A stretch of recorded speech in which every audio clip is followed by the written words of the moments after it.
Hello there, I'm Nick. For the last couple of years, I've been doing dramatic readings on YouTube of some timeless classic books that were read to me when I was a child growing up in school or by family members, and I've been recording them for my family and for you and for your family, so you folks can enjoy.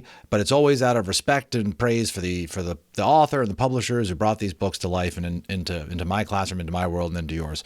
All right, and for the season, I figured we'd kick off a book. I bought this a year ago, waiting to read this to you guys. A Christmas Carol by Charles Dickens. Let's get into it.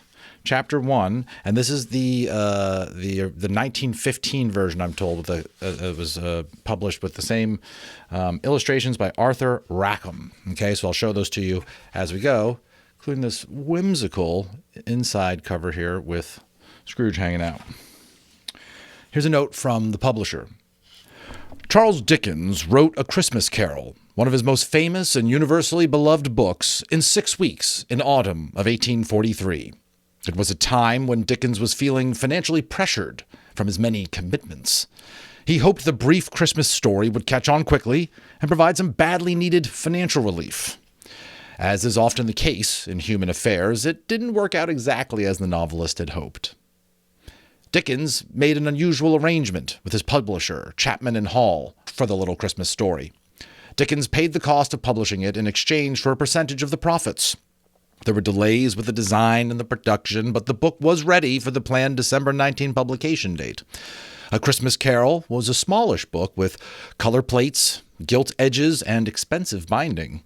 It was priced at 5 shillings, which was not at all cheap by the standards of the day.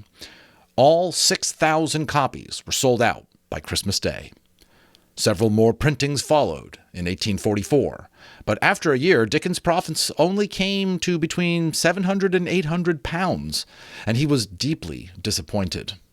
Dickens couldn't complain about the book's critical reception. Readers and viewers on both sides of the Atlantic loved it, and several stage adaptations quickly followed.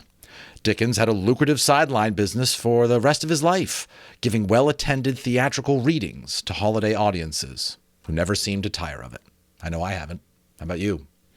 In addition to the natural appeal of a miserly man's redemption through an infusion of the Christmas spirit, Dickens deftly captured and promoted many of the aspects and feelings circulating in his time about what we have come to call a Victorian Christmas. The phrase, "Merry Christmas," was not new in Dickens's day, but A Christmas Carol widely popularized it, as did the phrase, "Bah humbug." Over a century after the publication of A Christmas Carol, the Oxford English Dictionary recognized Scrooge as a word in its own right, the ultimate personification of a cold-hearted miser. Arthur Rackham's illustrated edition of A Christmas Carol was first published in 1915, in the second year of World War I. Surely it was an excellent book to help keep the home fires burning during a difficult and troubled time. Some critics feel that Rackham nodded subtly but effectively to John Leech, illustrator of the first edition, and the other great Victorian draftsman whom Dickens worked with during his lifetime. It may be so, but Rackham certainly made the work his own, as he always did. Oh, Rackham. No collection of Rackham's masterpieces or the greatest illustrated Christmas stories can be complete without it.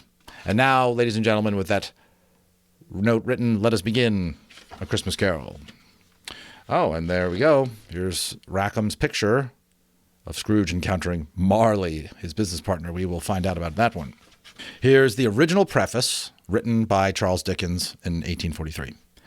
I've endeavored in this ghostly little book to raise the ghost of an idea which shall not put my readers out of humor with themselves, with each other, with the season, or with me.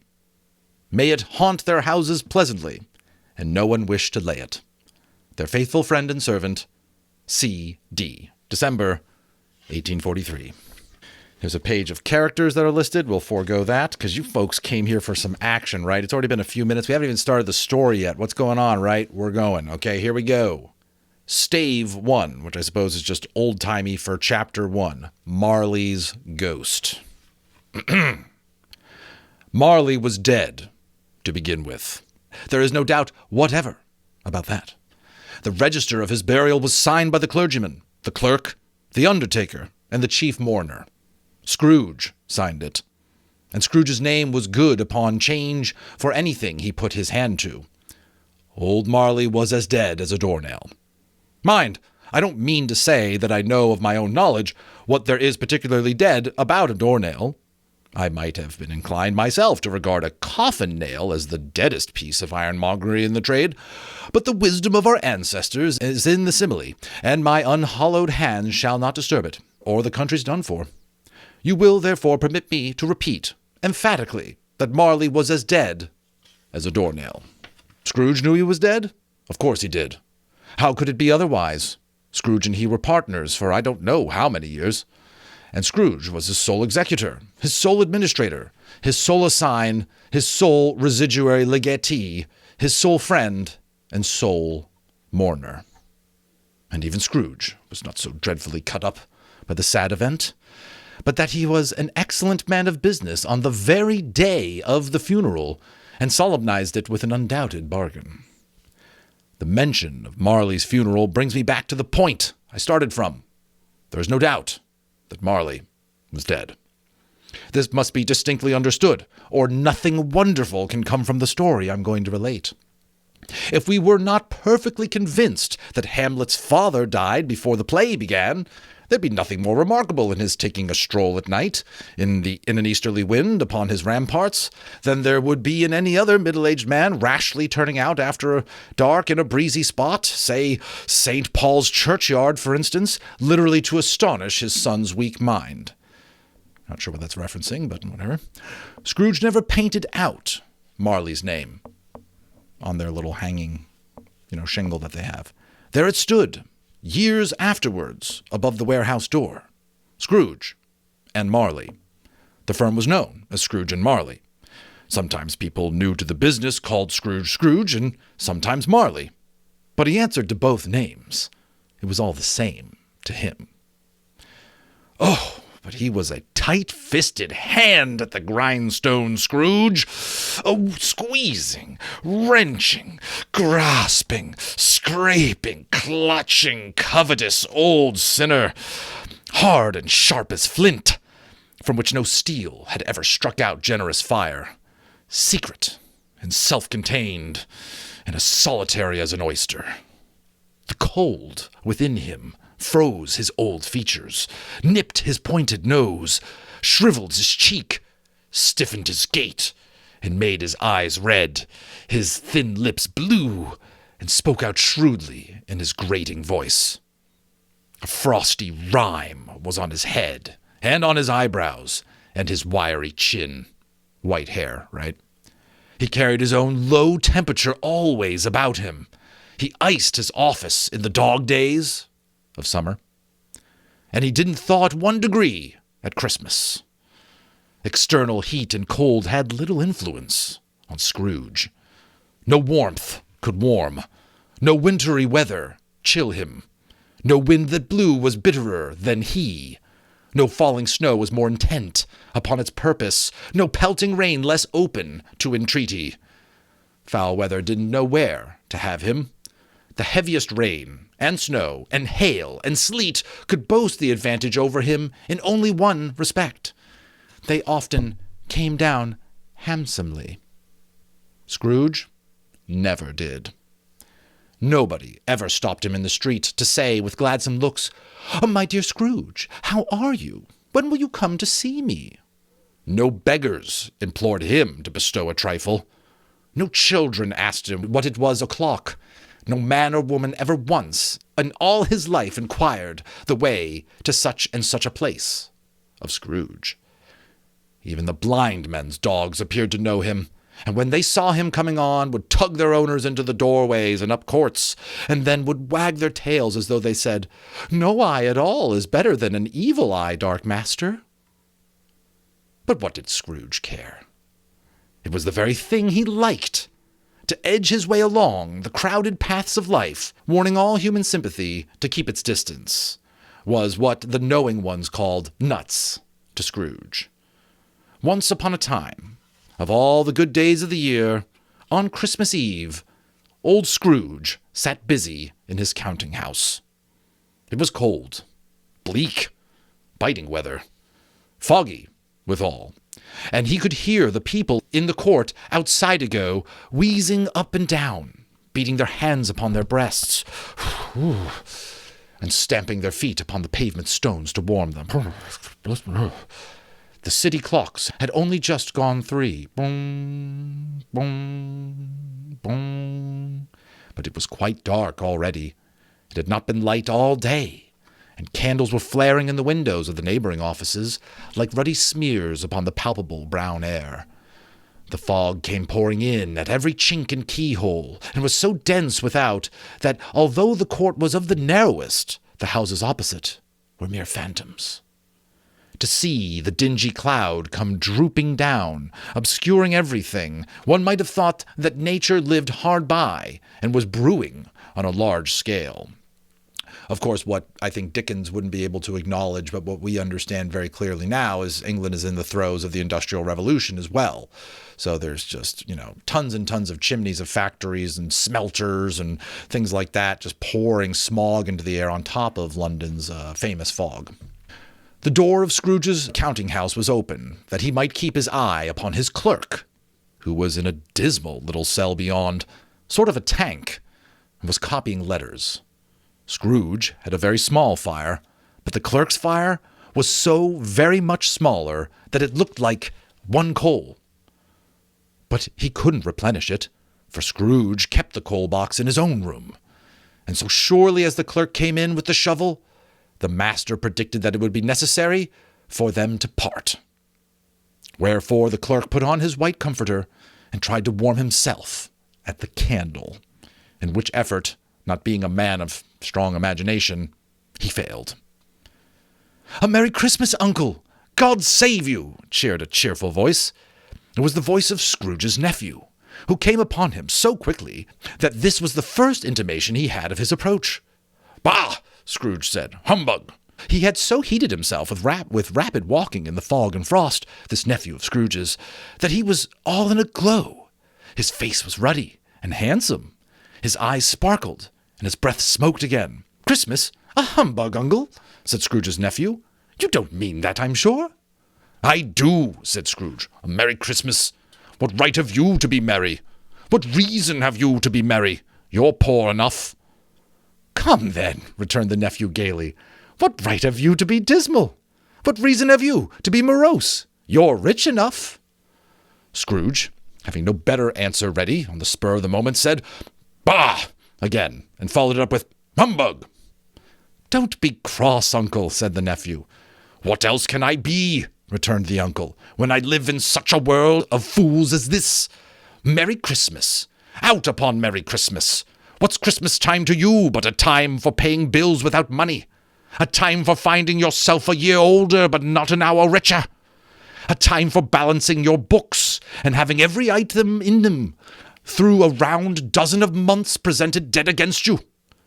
If I could work my will," said Scrooge indignantly, "every idiot who goes about with Merry Christmas on his lips should be boiled in his own pudding, buried with a stake of holly through his heart. He should." "Uncle," pleaded the nephew. "Nephew," returned the uncle sternly. "Keep Christmas in your own way, and let me keep it in mine." "Keep it?" repeated Scrooge's nephew. "But you don't keep it." "Let me leave it alone, then," said Scrooge. "Much good may it do you. Much good has it ever done you."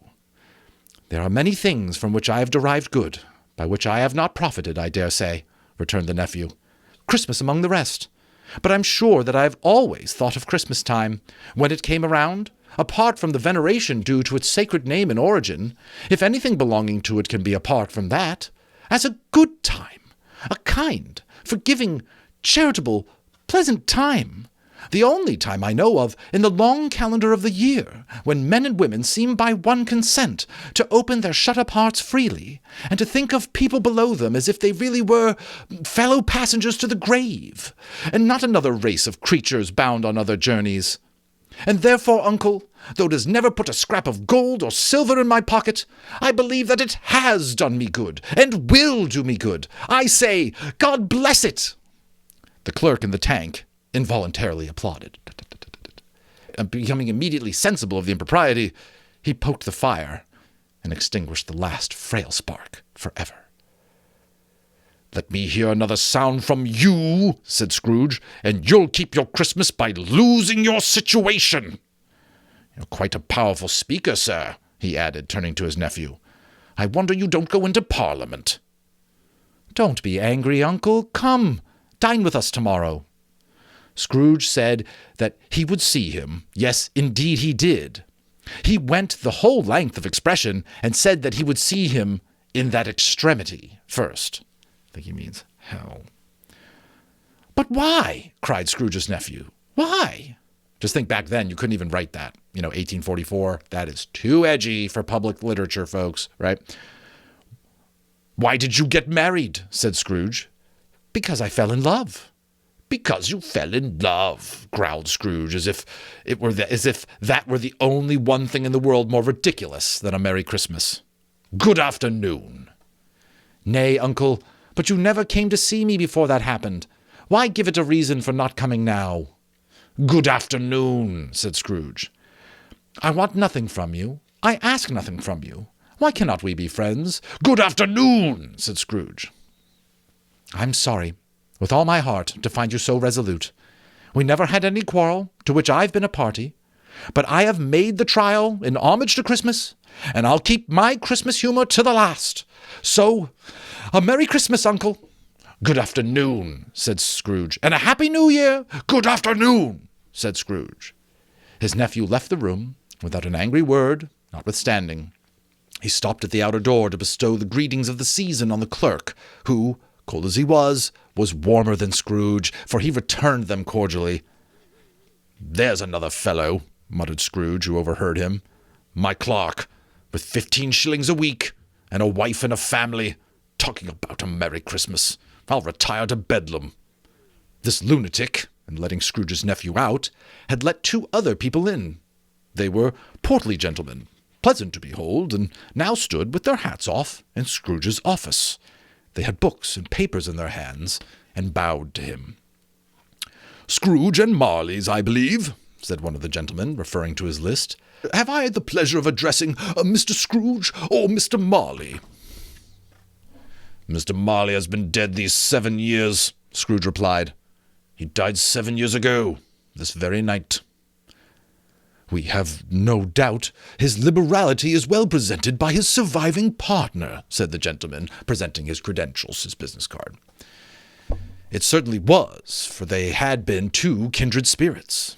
At the ominous word liberality, Scrooge frowned and shook his head and handed the credentials back. "At this festive season of the year, Mr. Scrooge," said the gentleman, taking up a pen, "it is more than usually desirable that we should make some slight provision for the poor and destitute, who suffer greatly at the present time. Many thousands are in want of the common necessities. Hundreds of thousands are in want of common comfort, sir." And here they are, just so you can see them. The illustrations by Arthur Rackham, the 2 portly gentlemen, pleasant to behold, talking about the horrible plight of the people of London. "Are there no prisons?" asked Scrooge. "Plenty of prisons," said the gentleman, laying down the pen again. "And the Union workhouses?" demanded Scrooge. "Are they still in operation?" "They are, still," returned the gentleman. "I wish I could say they were not." "The treadmill and the poor law are in full vigor, then?" said Scrooge. "Both very busy, sir." "Oh, I was afraid from what you said at first that something had happened that occurred to them to stop them in their useful course," said Scrooge. "I am very glad to hear it." "Under the impression that they scarcely furnish Christian cheer of mind or body to the multitude," returned the gentleman, "a few of us are endeavoring to raise a fund to buy the poor some meat and drink and means of warmth. We choose this time because it is a time of all others when want is keenly felt, and abundance rejoices. What shall I put you down for?" "Nothing," Scrooge replied. "You wish to be anonymous?"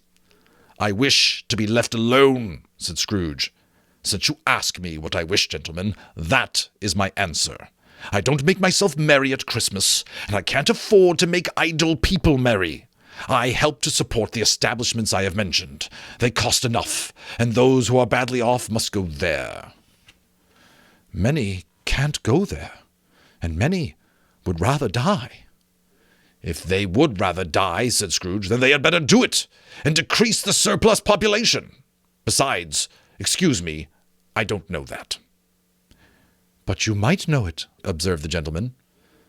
"It's not my business," returned Scrooge. "It's enough for a man to understand his own business, and not to interfere with other people's. Mine occupies me constantly.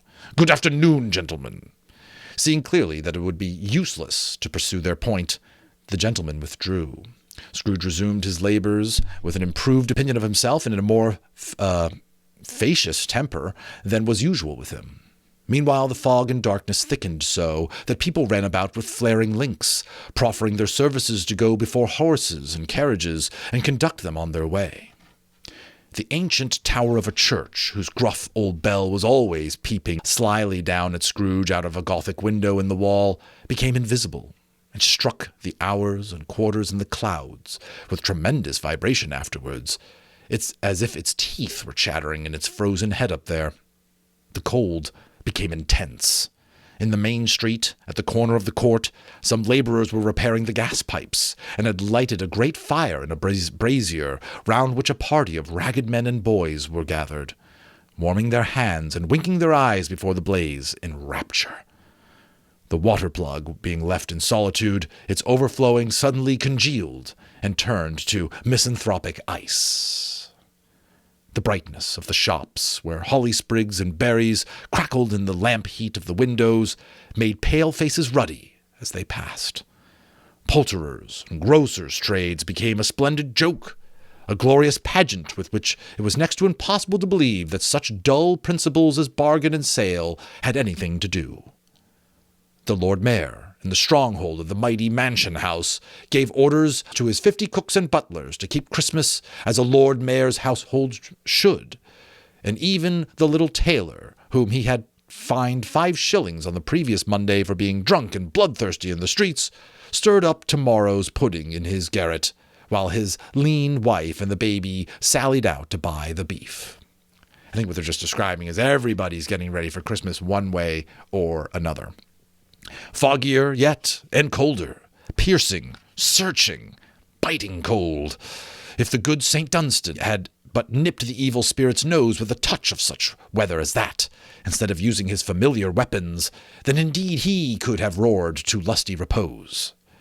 The owner of one scant young nose, gnawed and mumbly by the hungry cold as bones are gnawed by dogs, stooped down at Scrooge's keyhole to regale him with a Christmas carol. But at the first round of "God bless you, merry gentlemen, may nothing you dismay," Scrooge seized the ruler with such energy of action that the singer fled in terror, leaving the keyhole to the fog, and even more congenial frost. At length the hour of shutting up the counting-house arrived. With an ill will Scrooge dismounted from his stool, and tacitly admitted the fact to the expectant clerk in the tank, who instantly snuffed his candle out and put it on his hat. "You will want all day tomorrow, I suppose," said Scrooge. "If quite convenient, sir." "It's not convenient," said Scrooge. "It's not fair. If I was to stop half a crown for it, you'd think yourselves ill-used, I'll be bound." The clerk smiled faintly. "And yet," said Scrooge, "you don't think me ill-used when I pay a day's wage for no work." The clerk observed that it was only once a year. "A poor excuse for picking a man's pocket every 25th of December," said Scrooge, buttoning his greatcoat to the chin. "But I suppose you must have the whole day. Be here all the earlier the next morning." The clerk promised that he would, and Scrooge walked out with a growl. The office was closed in a twinkling, and the clerk, with the long ends of his white comforter dangling below his waist, for he boasted no greatcoat, went down a slide on Cornhill at the end of a lane of boys 20 times in honor of its being Christmas Eve, and then ran home to Camden Town as hard as he could pelt to play a blind man's bluff. So this is the clerk, Bob Cratchit, sliding down the hill. He is free for Christmas. Yay! All right. Scrooge took his melancholy dinner to his usual melancholy tavern, and having read all the newspapers and beguiled the rest of the evening with his banker's book, went home to bed. He lived in chambers which had once belonged to his deceased partner. They were a gloomy suite of rooms, in a lowering pile of building-up yard, where it had so little business to be, that one could scarcely help fancying it must have run there when it was a young house. That's a great line. Let's do that again. Where it had so little business to be that one could scarcely help fancying it must have run there when it was a young house, playing at hide-and-seek with the other houses, and had forgotten the way out again. Brilliant writing. It was old enough now, and dreary enough, for nobody lived in it but Scrooge, the other rooms being all let out as offices. The yard was so dark that even Scrooge, who knew its every stone, was fain to grope with his hands. The fog and frost so hung about the black, old gateway of the house that it seemed as if the genius of weather sat in mournful meditation on the threshold. Now, it is a fact that there was nothing at all particular about the knocker on the door, except that it was very large. It is also a fact that Scrooge had seen it, night and morning, during his whole residence in that place. Also that Scrooge had little of what is called fancy about him, as any man in the city of London, even including, which is a bold word, the corporation, aldermen, and livery. Let it also be borne in mind that Scrooge had not bestowed one thought on Marley since his last mention of his 7 years dead partner that afternoon. And then let any man explain it to me, if he can, how it happened that Scrooge, having his key in the lock of the door, saw in the knocker, without its undergoing any immediate process of change, not a knocker, but Marley's face. Marley's face. It was not in impenetrable shadow, as the other objects in the yard were, but it had a dismal light about it, like a bad lobster in a dark cellar. It was not angry or ferocious, but looked as Scrooge as Marley used to look, with ghostly spectacles turned up on its ghostly forehead. The hair was curiously stirred, as if by breath or hot air, and though the eyes were wide open, they were perfectly motionless. That, and its livid color, made it horrible. But its horror seemed to be in spite of the face, and beyond its control, rather than a part of its own expression. As Scrooge looked fixedly at this phenomenon, it was a knocker again. To say that he was not startled, or that his blood was not conscious of a terrible sensation to which it had been a stranger from infancy, would be untrue. But he put his hand upon the key he had relinquished, turned it sturdily, and walked in, and lighted his candle. He did pause with a moment's irresolution before he shut the door, and he did look cautiously behind it first, as if he had half expected to be terrified at the sight of Marley's pigtail sticking out into the hall. But there was nothing on the back of the door, except the screws and nuts that had held the knocker on. So he said, "Pooh! Pooh!" and closed it with a bang. So Scrooge, coming into his house, looking all Scroogey, and the house looking dark and spooky. The sound resounded through the house like thunder. Every room above, and every cask in the wine merchant's cellars below, appeared to have a separate peal of echoes of its own. Scrooge was not a man to be frightened by echoes. He fastened the door and walked across the hall, up the stairs, slowly, trimming his candle as he went. You may talk vaguely about driving a coach and six up a good old flight of stairs, or through a bad young Act of Parliament, but I mean to say you might have got a hearse up that staircase, and taken it broadwise with the splinter bars towards the wall, and the door towards the balustrades, and done it easy. There was plenty of width for that, and room to spare, which is perhaps the reason why Scrooge thought he saw a locomotive hearse going on before him in the gloom. Half a dozen gas lamps out of the street wouldn't have lighted the entry too well, so you may suppose it was pretty dark with Scrooge's dip. Up Scrooge went, not caring a button for that. Darkness is cheap, and Scrooge liked it. But before he shut his heavy door, he walked through his rooms to see that all was right. He had just enough recollection of the face to desire to do that. Sitting room, bedroom, lumber room, all as they should be.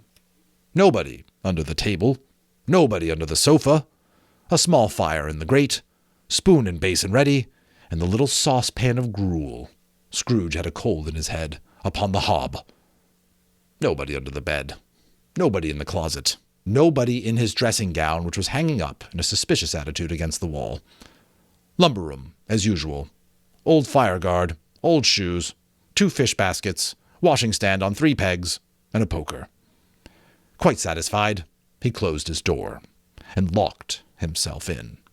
Double locked himself in, which was not his custom. Thus secured against surprise, he took off his cravat, something you wear about your neck, put on his dressing gown and slippers, and his nightcap. He sat down before the fire to take his gruel.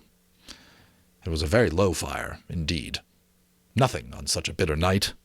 He was obliged to sit close to it and brood over it before he could extract the least sensation of warmth from such a handful of fuel.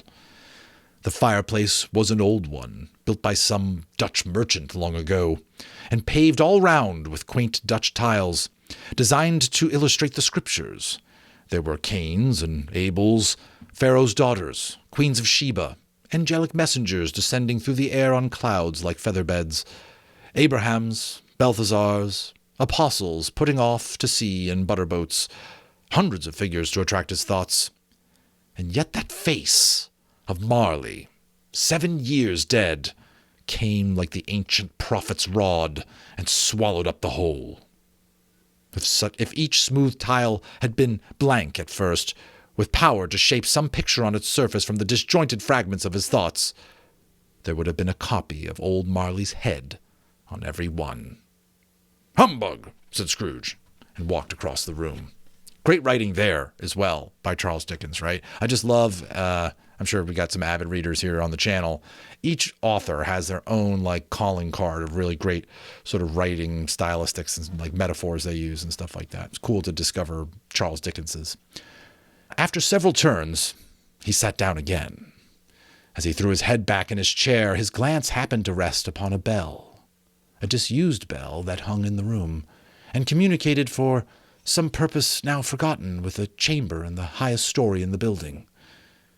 It was, with great astonishment, and with a strange, inexplicable dread, that as he looked, he saw this bell begin to swing. It swung so softly in the outset that it scarcely made a sound.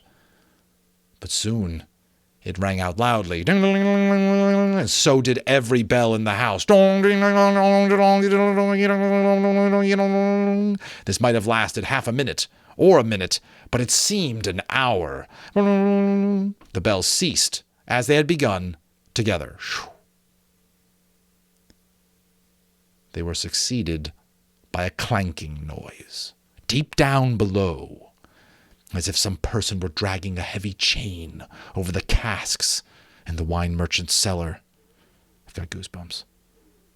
Scrooge then remembered to have heard that ghosts in haunted houses were described as dragging chains.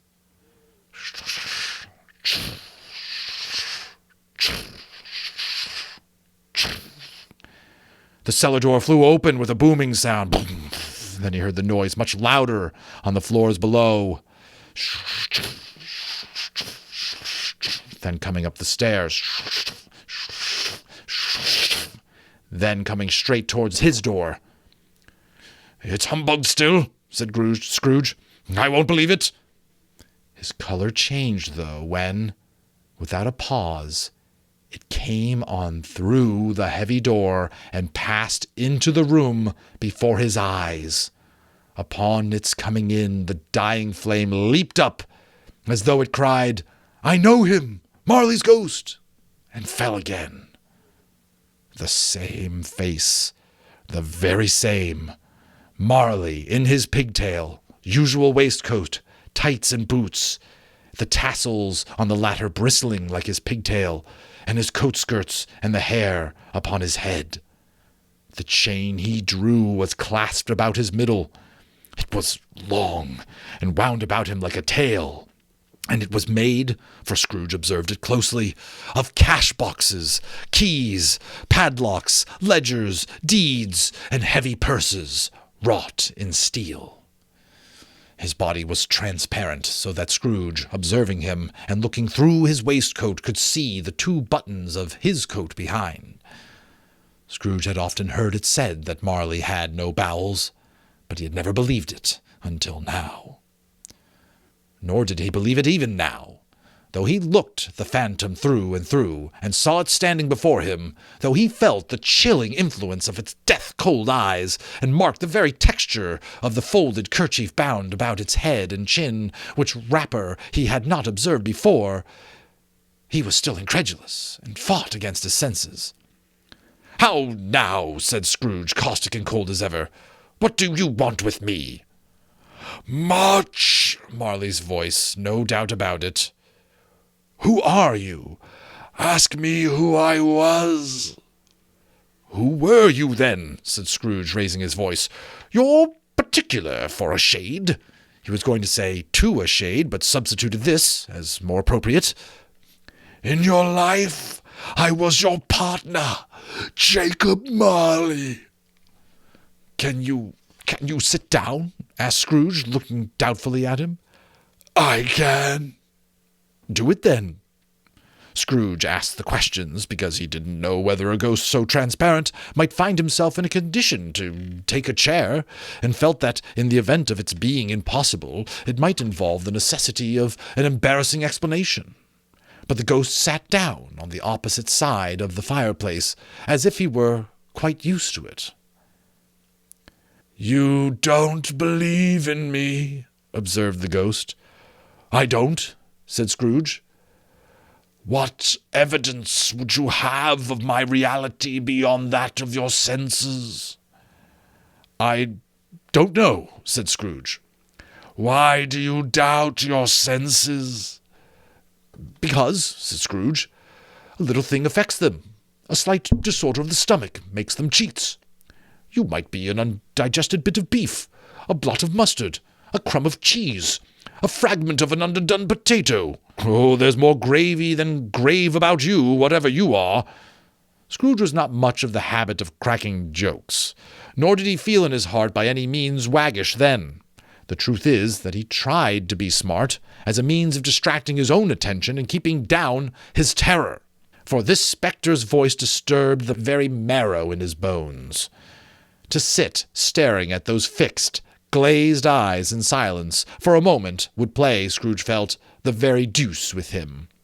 There was something very awful, too, in the spectre's being provided with an infernal atmosphere of his own. Scrooge could not feel it himself, but this was clearly the case, for though the ghost sat perfectly motionless, its hair and skirts and tassels were still agitated as if by hot vapor from the oven.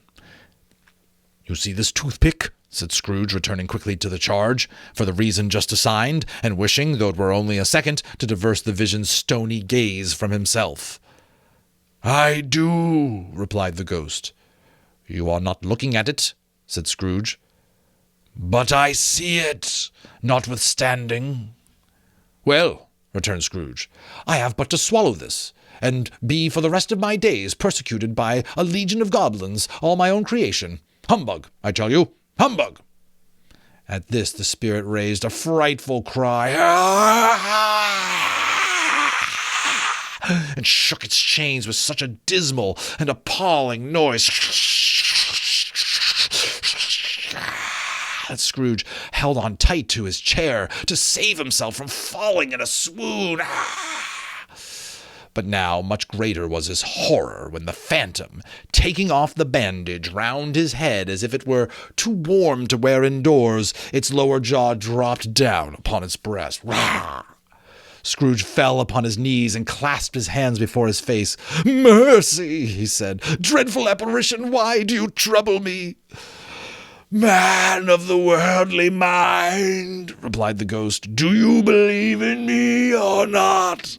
"I do," said Scrooge. "I must. Why do spirits walk the earth, and why do they come to me?" "It is required of every man," the ghost returned, "that the spirit within him should walk abroad among his fellow man, and travel far and wide, and if the spirit goes not forth in life, it is condemned to do so after death.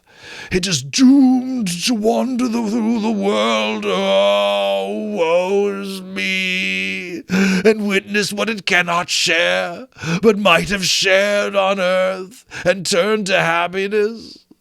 Again the spectre raised a cry, and shook its chains, and wrung its shadowy hands. "You are fettered," said Scrooge, trembling. "Tell me why." "I wear the chain I forged in life," replied the ghost. "I made it, link by link and yard by yard. I girded it on of my own free will, and of my own free will I wore it. Is its pattern strange to you?" Scrooge trembled more and more. "Or would you know," pursued the ghost, "the weight and length of the strong coil you bear yourself?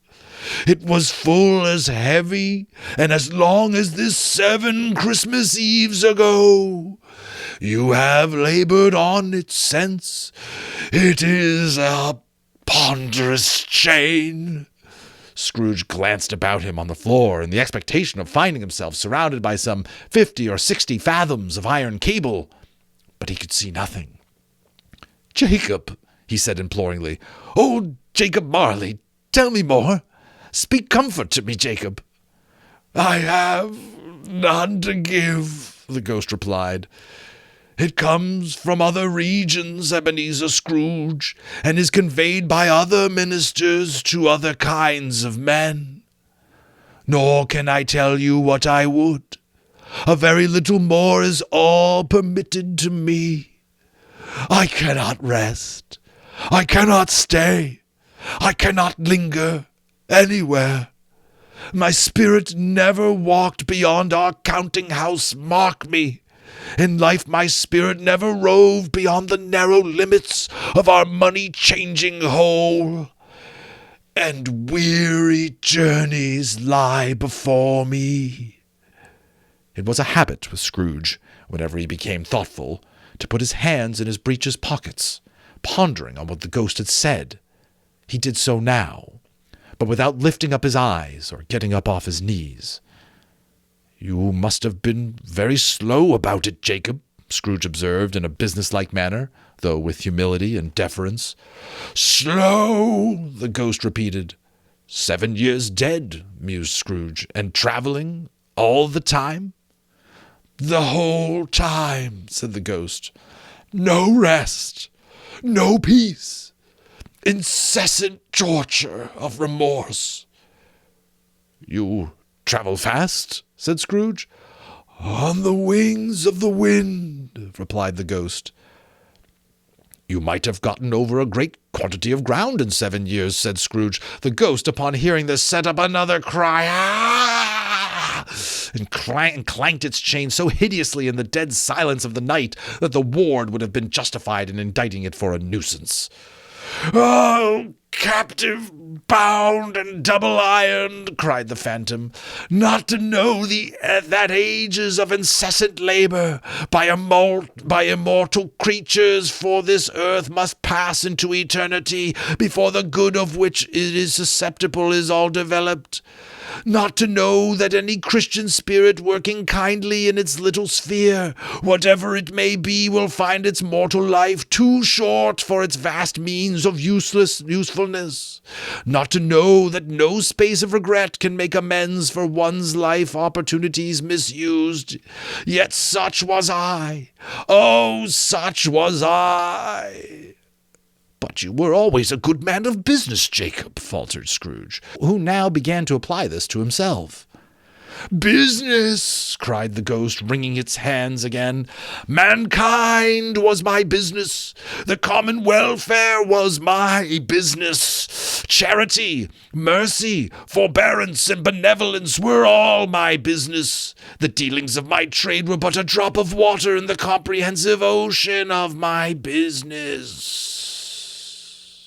It held up its chain at arm's length as if it were the cause of all its unavailing grief, and flung it heavily on the ground.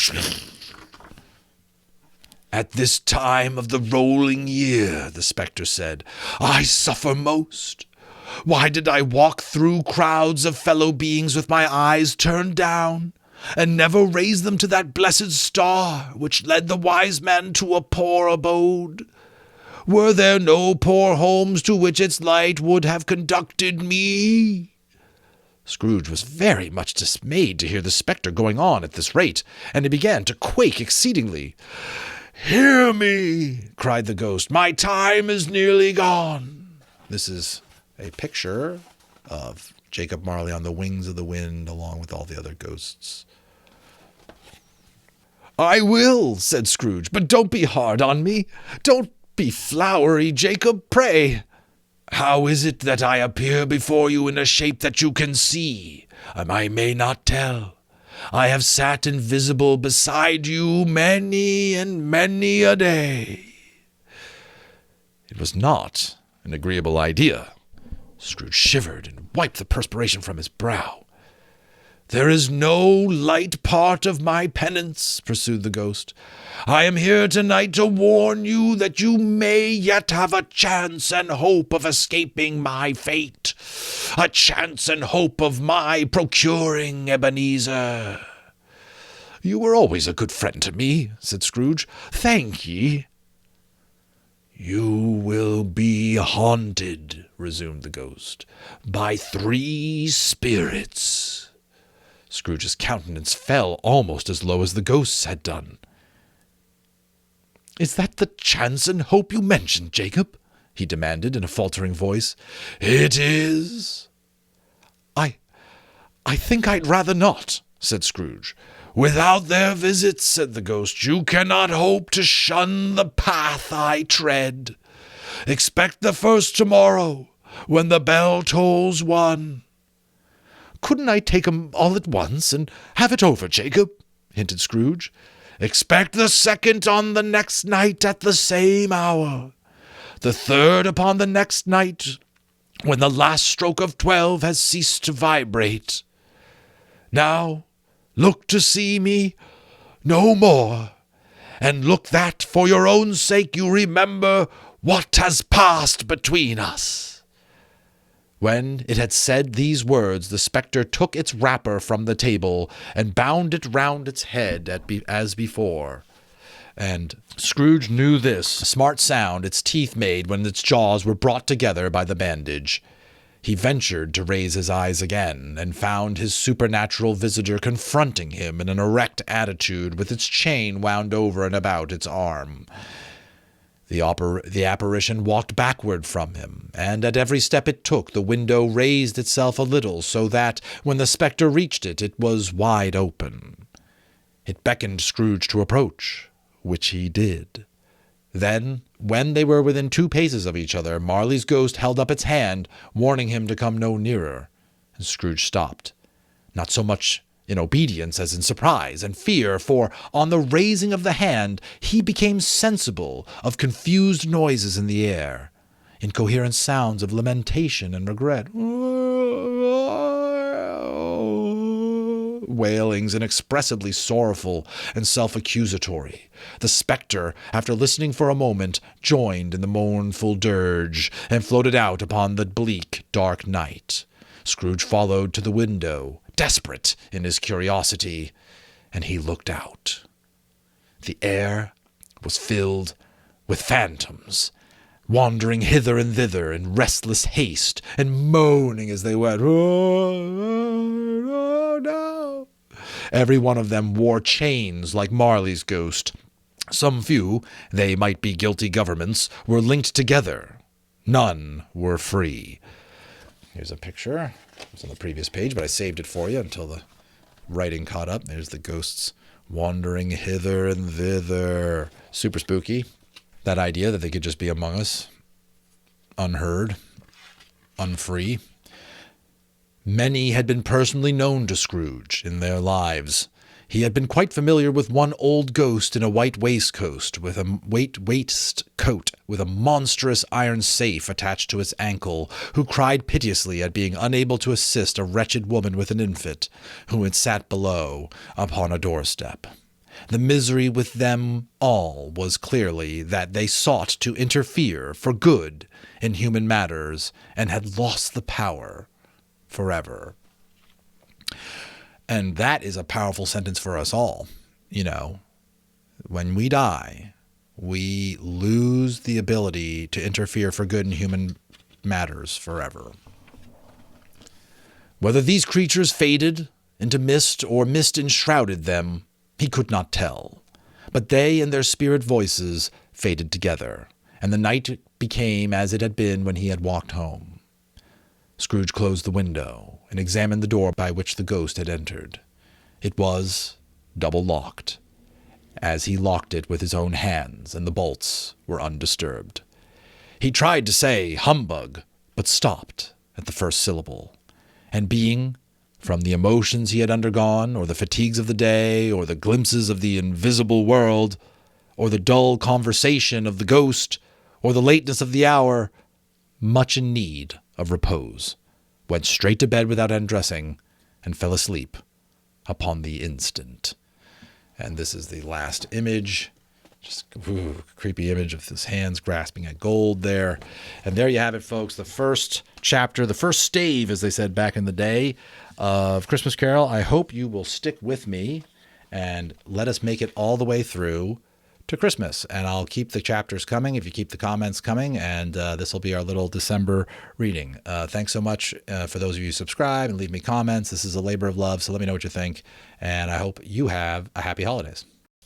Hello and welcome back. I'm Nick, and we are continuing our dramatic reading of A Christmas Carol by Charles Dickens. And we are picking up at chapter 2. They call it stave 2. Again, I think that's just old-timey for chapter 2. And let's see. Scrooge has just been visited by Marley. Marley has told him that he's going to be haunted by 3 more ghosts. And Scrooge had just fallen asleep in the last chapter. Here we go. Stave 2. The first of the 3 spirits. When Scrooge awoke, it was so dark that, looking out of the bed, he could scarcely distinguish the transparent window from the opaque walls of his chamber. He was endeavoring to pierce the darkness with his ferret eyes, when the chimes of the neighboring church struck the 4 quarters. So he listened for the hour. To his great astonishment, the heavy bell went on from 6 to 7, from 7 to 8, and regularly up to 12, then stopped. 12! It was past 2 when he went to bed. The clock was wrong. An icicle must have gotten to the works. 12! He touched the spring of his repeater to correct his most preposterous clock. Its rapid little pulse beat 12, then stopped. I don't know what a repeater is, but that must have been an old-timey type of watch, like a crank watch. "Why, it is impossible," says Scrooge, "that I can have slept through a whole day and far into another night. It is impossible that anything has happened to the sun, and this is 12 at noon." The idea being an alarming one, he scrambled out of bed and groped his way to the window.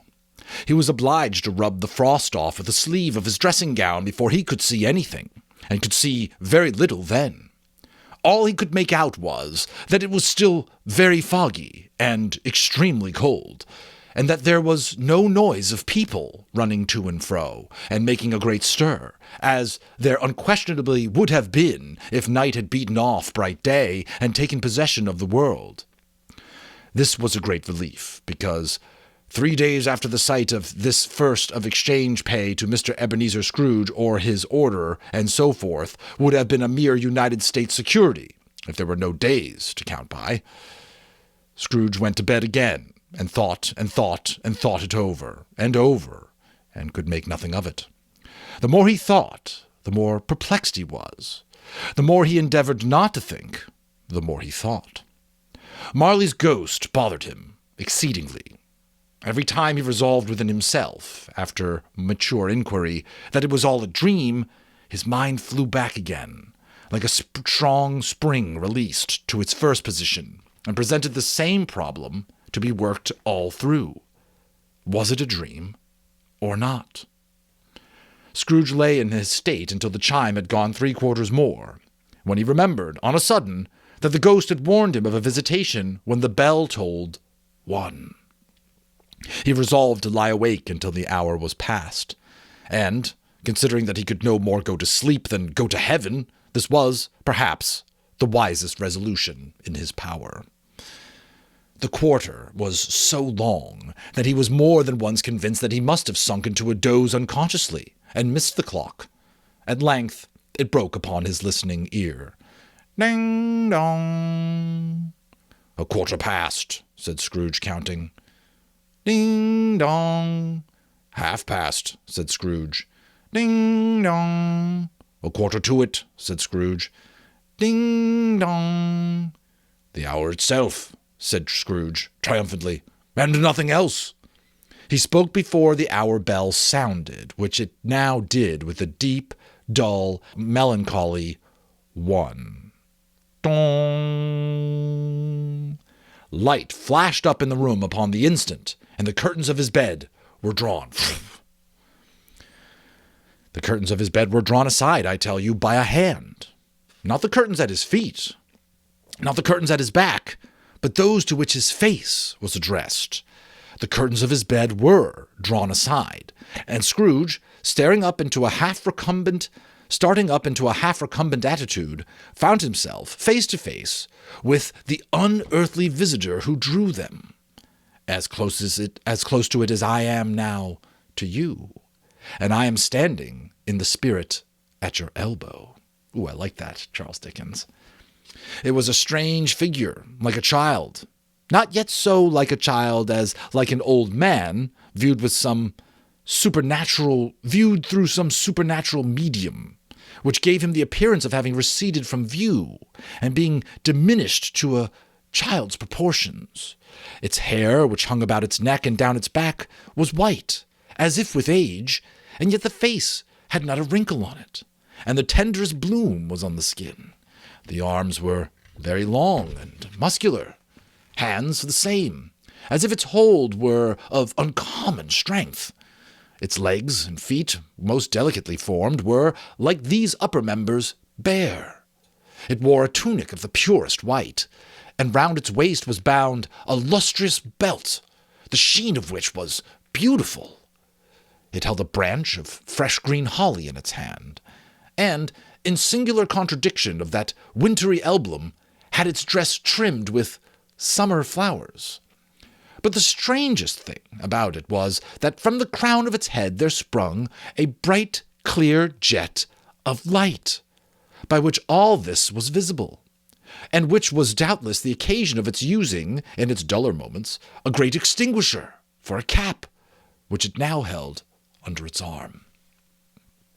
Even this, though, when Scrooge looked at it with increasing steadiness, was not its strangest quality, for, as its belt sparkled and glittered, now in one part, now in another, and what was light one instant, at another time was dark, so that the figure itself fluctuated in its distinctness, being now a thing with one arm, now with one leg, now with 20 legs, now a pair of legs without a head, now a head without a body, of which dissolving parts no outline would be visible in the dense gloom wherein they melted away.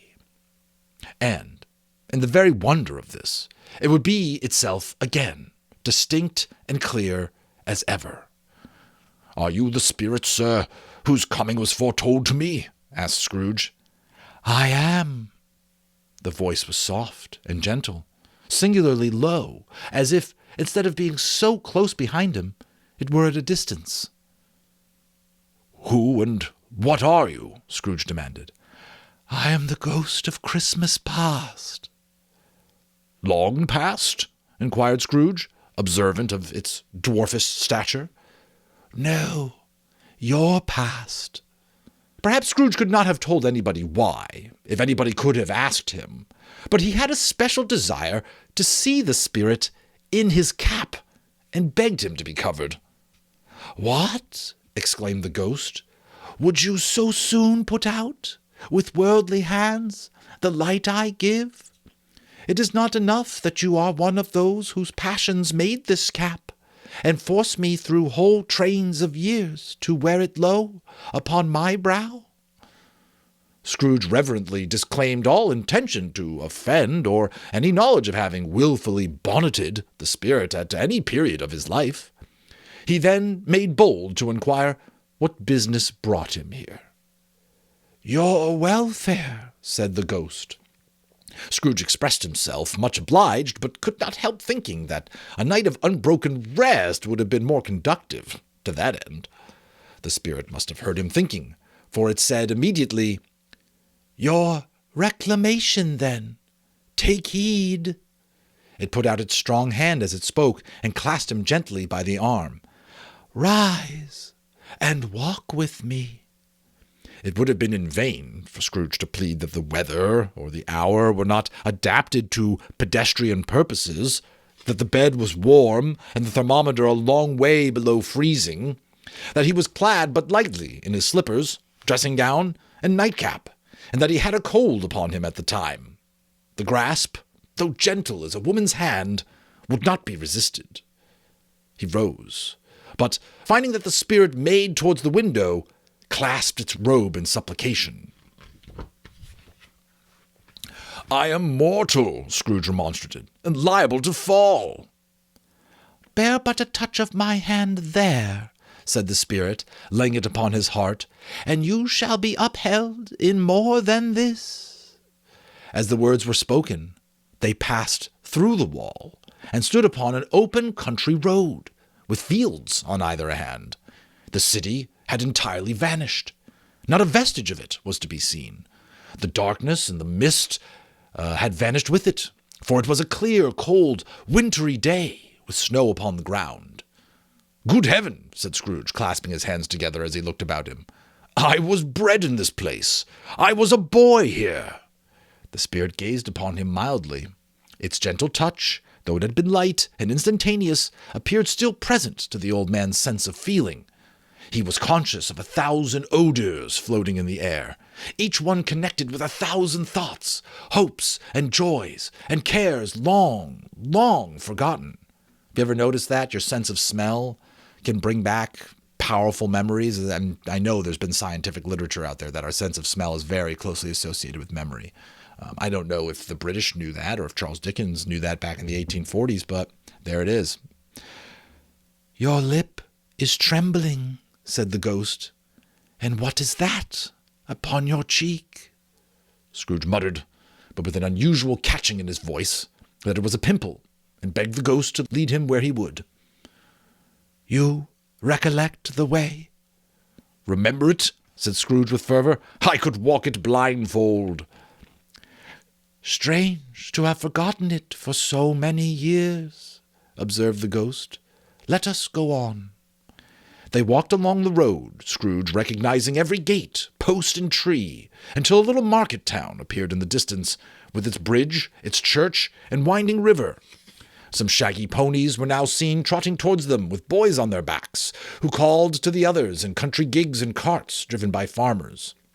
All these boys were in great spirits, and shouted to each other until the broad fields were so full of merry music that the crisp air laughed to hear it.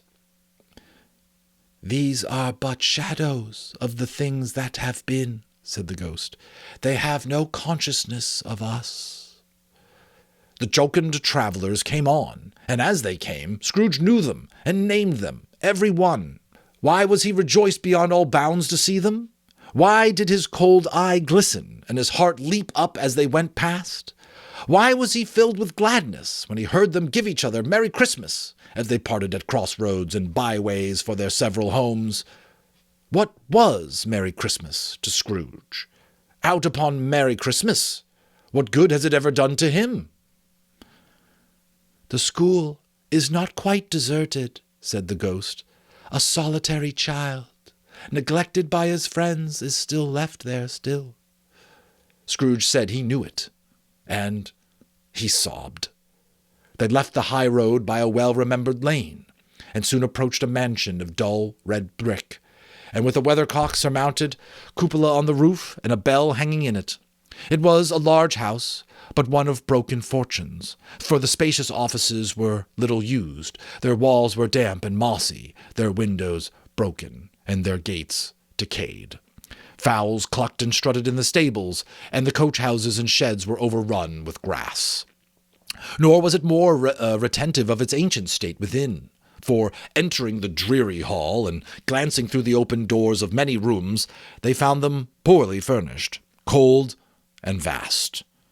There was an earthy savour in the air, a chilly bareness to the place, which associated itself somehow with too much getting up by candlelight, and not too much to eat. They went on, the ghost and Scrooge, across the hall, to a door at the back of the house.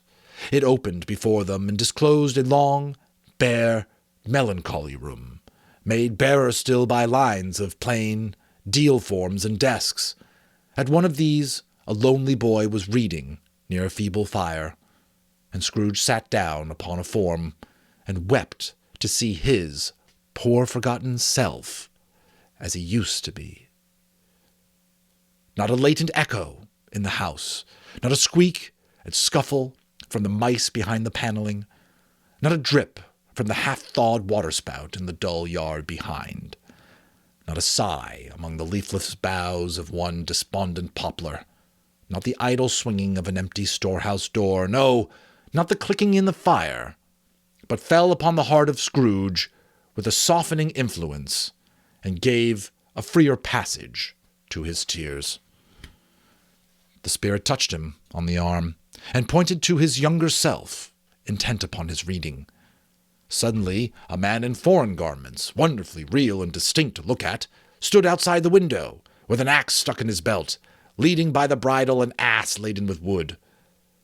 "Why, it's Ali Baba!" Scrooge exclaimed in ecstasy. "It's dear old honest Ali Baba! Yes, I know. One Christmas at a time, when yonder solitary child was left here alone, he did come, for the first time, just like that." "Poor boy! And Valentine," said Scrooge. "And his wild brother, Orson. There they go. And what's his name? Who was put down in his drawers, asleep, at the gate of Damascus. Don't you see him? And the Sultan's groom, turned upside down by the Jenny. There he is upon his head. Oh, Genie. There he is upon his head. Serve him right. I'm glad of it. What business had he to be married to the princess?" Oh, so he's looking at the book that he was reading. To hear Scrooge expending all the earnestness of his nature on such subjects, in a most extraordinary voice between laughing and crying, to see his heightened and excited face, would have been a surprise to business friends in the city, indeed. So saying Scrooge just getting so lit up emotionally from seeing these memories, very much unlike him, as we can imagine how he behaves today. "There's the parrot!" cried Scrooge. "Green body and yellow tail, with a thing like a lettuce growing out of the top of its head. There he is. Poor Robin Crusoe, he called him, when he came home after sailing round the island. Poor Robin Crusoe. Where have you been, Robin Crusoe?" The man thought he was dreaming, but he wasn't. It was the parrot, you know. There goes Friday, running for his life to the little creek. "Halloa! Hoop! Halloo!" Then, with a rapidity of transition very foreign to his usual character, he said, in pity for his former self, "Poor boy," and cried again. "I wish," Scrooge muttered, putting his hand in his pocket and looking about him, after drying his eyes with his cuff, "but it's too late now." "What is the matter?" asked the spirit. "Nothing," said Scrooge. "Nothing. There was a boy singing a Christmas carol at my door last night. I should like to have given him something, that's all." The ghost smiled thoughtfully and waved its hand, saying as it did so, "Let us see another Christmas." Scrooge's former self grew larger at the words, and the room became a little darker and more dirty. The panels shrunk, The windows cracked. Fragments of plaster fell out of the ceiling, and the naked laths were shown instead. But how all this was brought about, Scrooge knew no more than you do. He only knew that it was quite correct, that everything had happened so, that there he was, alone again, when all the other boys had gone home for the jolly holidays. He was not reading now, but walking up and down, despairingly. Scrooge looked at the ghost, and with a mournful shaking of his head, glanced anxiously towards the door. It opened, and a little girl, much younger than the boy, came darting in, and putting her arms about his neck, and often kissing him, addressed him as, "Dear, dear brother." "I've come to bring you home, dear brother," said the child, clapping her tiny hands and bending down to laugh. "To bring you home, home, home." "Home, little Fan?" returned the boy. "Yes," said the child, brimful with glee. "Home for good and all. Home for ever and ever. Father is so much kinder than he used to be. That home's like heaven. He spoke so gently to me one dear night when I was going to bed that I was afraid to ask him once more if you might come home. And he said, 'Yes, you should,' and sent me in a coach to bring you. And you're to be a man," said the child, opening her eyes, "and are never to come back here. But first we're to be together all Christmas long and have the merriest time in all the world." "You're quite a woman, little Fan," exclaimed the boy. She clapped her hand and laughed and tried to touch his head, but being too little laughed again and stood on tiptoe to embrace him. Then she began to drag him, in her childish eagerness, toward the door, and he, nothing loath to go, accompanied her. A terrible voice in the hall cried, "Bring down Master Scrooge's box there!" And in the hall appeared the schoolmaster himself, who glared on Master Scrooge with a ferocious condescension, and threw him into a dreadful state of mind by shaking hands with him. He then conveyed him and his sister to the veriest old well of a shivering best parlor that ever was seen, where the maps upon the wall and the celestial and terrestrial globes in the windows were waxy with cold. Here he produced a decanter of curiously light wine, and a block of curiously heavy cake, and administered installments of these dainties to the young people. And this is the picture of the schoolmaster. I don't remember this being in any Christmas Carol movie I've seen, but he's having them stop for some refreshments, I suppose, before they head out.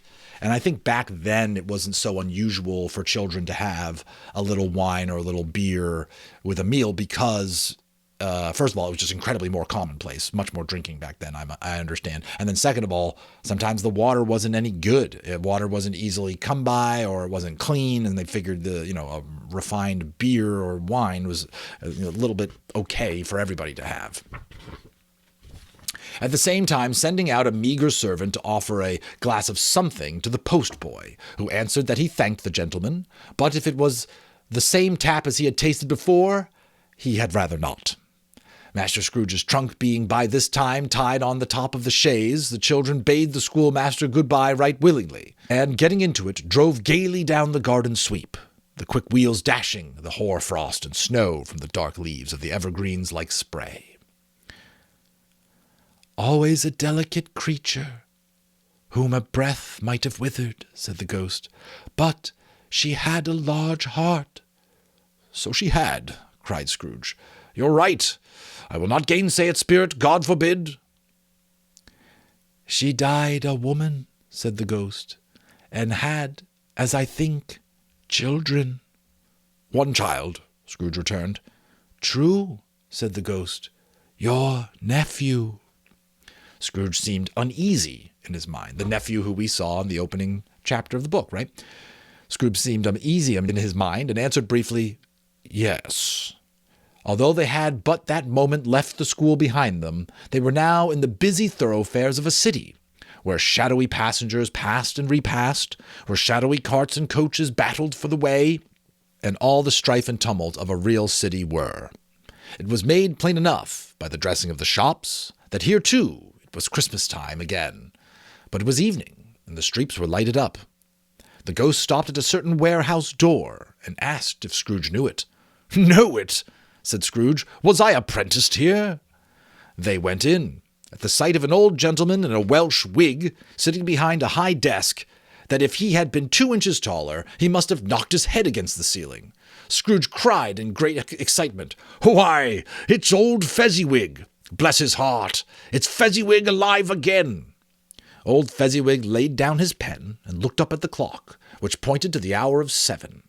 He rubbed his hands, adjusted his capacious waistcoat, laughed all over to himself, from his shoes to his organ of benevolence, and called out in a comfortable, oily, rich, fat, jovial voice, "Yo-ho there, Ebenezer! Dick!" Scrooge's former self, now grown a young man, came briskly in, accompanied by his fellow prentice. "Dick Williams, to be sure," said Scrooge to the ghost. "Bless me, there he is. He's very much attached to me, was Dick. Poor Dick. Dear, dear." "Yo-ho, my boys," said Fezziwig. "No more work tonight. Christmas Eve, Dick. Christmas, Ebenezer. Let's have the shutters up," cried old Fezziwig, with a sharp clap of his hands, "before a man can say Jack Robinson." You wouldn't believe how these two fellows went at it. They charged into the street with the shutters, 1, 2, 3, had 'em up in their places, 4, 5, 6, barred 'em and pinned 'em, 7, 8, 9, and came back before you could have got to 12, panting like racehorses. "Hilly-ho!" cried old Fezziwig, skipping down from the high desk with wonderful agility. "Clear away, my lads. Let's have lots of room here. Hilly-ho, Dick. Cheer up, Ebenezer." Clear away. There was nothing they wouldn't have cleared away, or couldn't have cleared away, with old Fezziwig looking on. It was done in a minute. Every movable was packed off, as if it were dismissed from public life forevermore. The floor was swept and watered, the lamps were trimmed, fuel was heaped upon the fire, and the warehouse was as snug and warm and dry and bright a ballroom as you would desire to see on a winter's night. In came a fiddler with a music book, and went up to the lofty desk, and made an orchestra of it, and tuned like 50 stomach aches. Excuse me. In came Mrs. Fezziwig, one vast, substantial smile. In came the 3 Fezziwigs. In came the 3 Miss Fezziwigs, beaming and lovable. In came the 6 young followers whose hearts they broke. In came all the young men and women employed in the business. In came the housemaid with her cousin, the baker. In came the cook with her brother's particular friend, the milkman. In came the boy from over the way, who was suspected of not having board enough from his master, trying to hide himself between the girl from next door but one, who was proved to have had her ears pulled by her mistress. In they all came, one after another, some shyly, some boldly, some gracefully, some awkwardly, some pushing, some pulling. In they all came, and how, and every how. Away they all went, 20 couple at once, hands half round and back again the other way, down the middle and up again, round and round in various stages of affectionate groupings. Old top couple always turning up the wrong place, new top couple starting off again as soon as they got there, all top couples at last, and not a bottom one to help them. When this result was brought about, old Fezziwig, clapping his hands to stop the dance, cried out, "Well done!" and the fiddler plunged his hot face into a pot of porter, especially provided for that purpose. So they were dancing there, top couple. They're kind of going up and down a little like dance. I can imagine, and based on seeing this scene from other movies and stuff, that's what they're doing, right? But scorning rest upon his reappearance, he instantly began again, though there were no dancers yet. Oh, and here's the old Fezziwig stood out to dance with Miss Fezziwig. So if you want to picture old Fezziwig here at the little Christmas ball that they are hosting at the end of their long workday. Yet, as the other fiddler had been carried home exhausted on a shutter, and he were a brand new man resolved to beat him out of sight or perish. There were more dances, and there were forfeits, and more dances. There was cake, and there was negus, don't know what that is, and there was a great piece of cold roast, and there was a great piece of cold boiled, and there were mince pies and plenty of beer. But the great effect of the evening came after the roast and boiled, when the fiddler, an artful dog, mind, the sort of man who knew his business better than you or I could have told it him, struck up Sir Roger de Coverley. Then old Fezziwig stood out to dance with Miss Fezziwig. top couple too, with a good stiff piece of work cut out for them, 3 or 4 and 20 pair of partners, people who were not to be trifled with, people who would dance, and had no notion of walking. But if they had been twice as many, 4 times, old Fezziwig would have been a match for them, and so would Miss Fezziwig. As to her, she was worthy to be his partner in every sense of the term. If that's not high praise, tell me higher, and I'll use it. A positive light, I like that line too. If that's not high praise, tell me higher, and I'll use that. A positive light appeared to issue from Fezziwig's calves. They shone in every part of the dance like moons. You couldn't have predicted, at any given time, what would have become of them next. And when old Fezziwig and Mrs. Fezziwig had gone all through the dance, advance and retire, both hands to your partner, bow and curtsy, corkscrew, thread the needle, and back again to your place, Fezziwig cut so deftly that he appeared to wink with his legs, and came upon his feet again without a stagger. When the clock struck 11, this domestic ball broke up. Mr. and Mrs. Fezziwig took their stations, one on either side of the door, and shaking hands with every person individually as he or she went out, wished him or her a Merry Christmas. When everybody had retired, but the 2 prentices, they did the same to them, and thus the cheerful voices died away, and the lads were left to their beds, which were under a counter in the back shop. During the whole of this time, Scrooge had acted like a man out of his wits. His heart and soul were in the scene, and with his former self. He corroborated everything, remembered everything, enjoyed everything, and underwent the strangest agitation.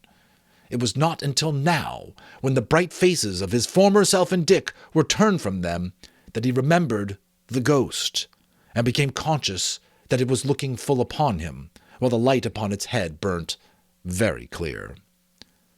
"A small matter," said the ghost, "to make these silly folks so full of gratitude." "Small," echoed Scrooge. The spirit signed to him to listen to the 2 apprentices who were pouring out their hearts in praise of Fezziwig, and when he had done so, said, "Why is it not? He had spent but a few pounds of your mortal money, 3 or 4, perhaps. Is that so much that he deserves this praise?" "It isn't that," said Scrooge, heated by the remark, and speaking unconsciously like his former, not his latter, self. "It isn't that, spirit. He has the power to render us happy or unhappy, to make our service light or burdensome, a pleasure or a toil, to say that his power lies in words and looks, in things so slight and insignificant that it is impossible to add and count 'em up. What then? The happiness he gives is quite as great as if it cost a fortune." He felt the spirit's glance and stopped. "What is the matter?" asked the ghost. "Nothing particular," said Scrooge. "Something, I think," the ghost insisted. "No," said Scrooge. "No. I should like to be able to say a word or two to my clerk just now. That's all." His former self turned down the lamps as he gave... So Scrooge is feeling some lessons here, some regret. His former self turned down the lamps as he gave utterance to the wish, and Scrooge and the ghost stood side by side in the open air. "My time grows short," observed the spirit. "Quick!" This was not addressed to Scrooge, or to anyone whom he could see, but it produced an immediate effect. For again Scrooge saw himself. He was older now, a man in the prime of his life. His face had not the harsh and rigid lines of latter years, but it had begun to wear the signs of care and avarice, which is another word for greed. There was an eager, greedy, restless motion in the eye, which showed the passion that had taken root, and where the shadow of the growing tree would fall. Wow, that is a line. There was a eager, greedy, restless motion in the eye, which showed the passion that had taken root, and where the shadow of the growing tree would fall.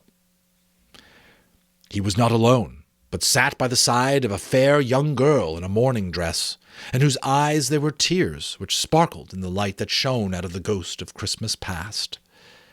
"It matters little," she said softly, "to you, very little. Another idol has displaced me, and if it can cheer and comfort you in time to come as I would have tried to do, I have no just cause to grieve." "What idol has displaced you?" he rejoined. "A golden one." "This is the even-handed dealing of the world," he said. "There is nothing on which it is so hard as poverty. There is nothing it professes to condemn with such severity as the pursuit of wealth."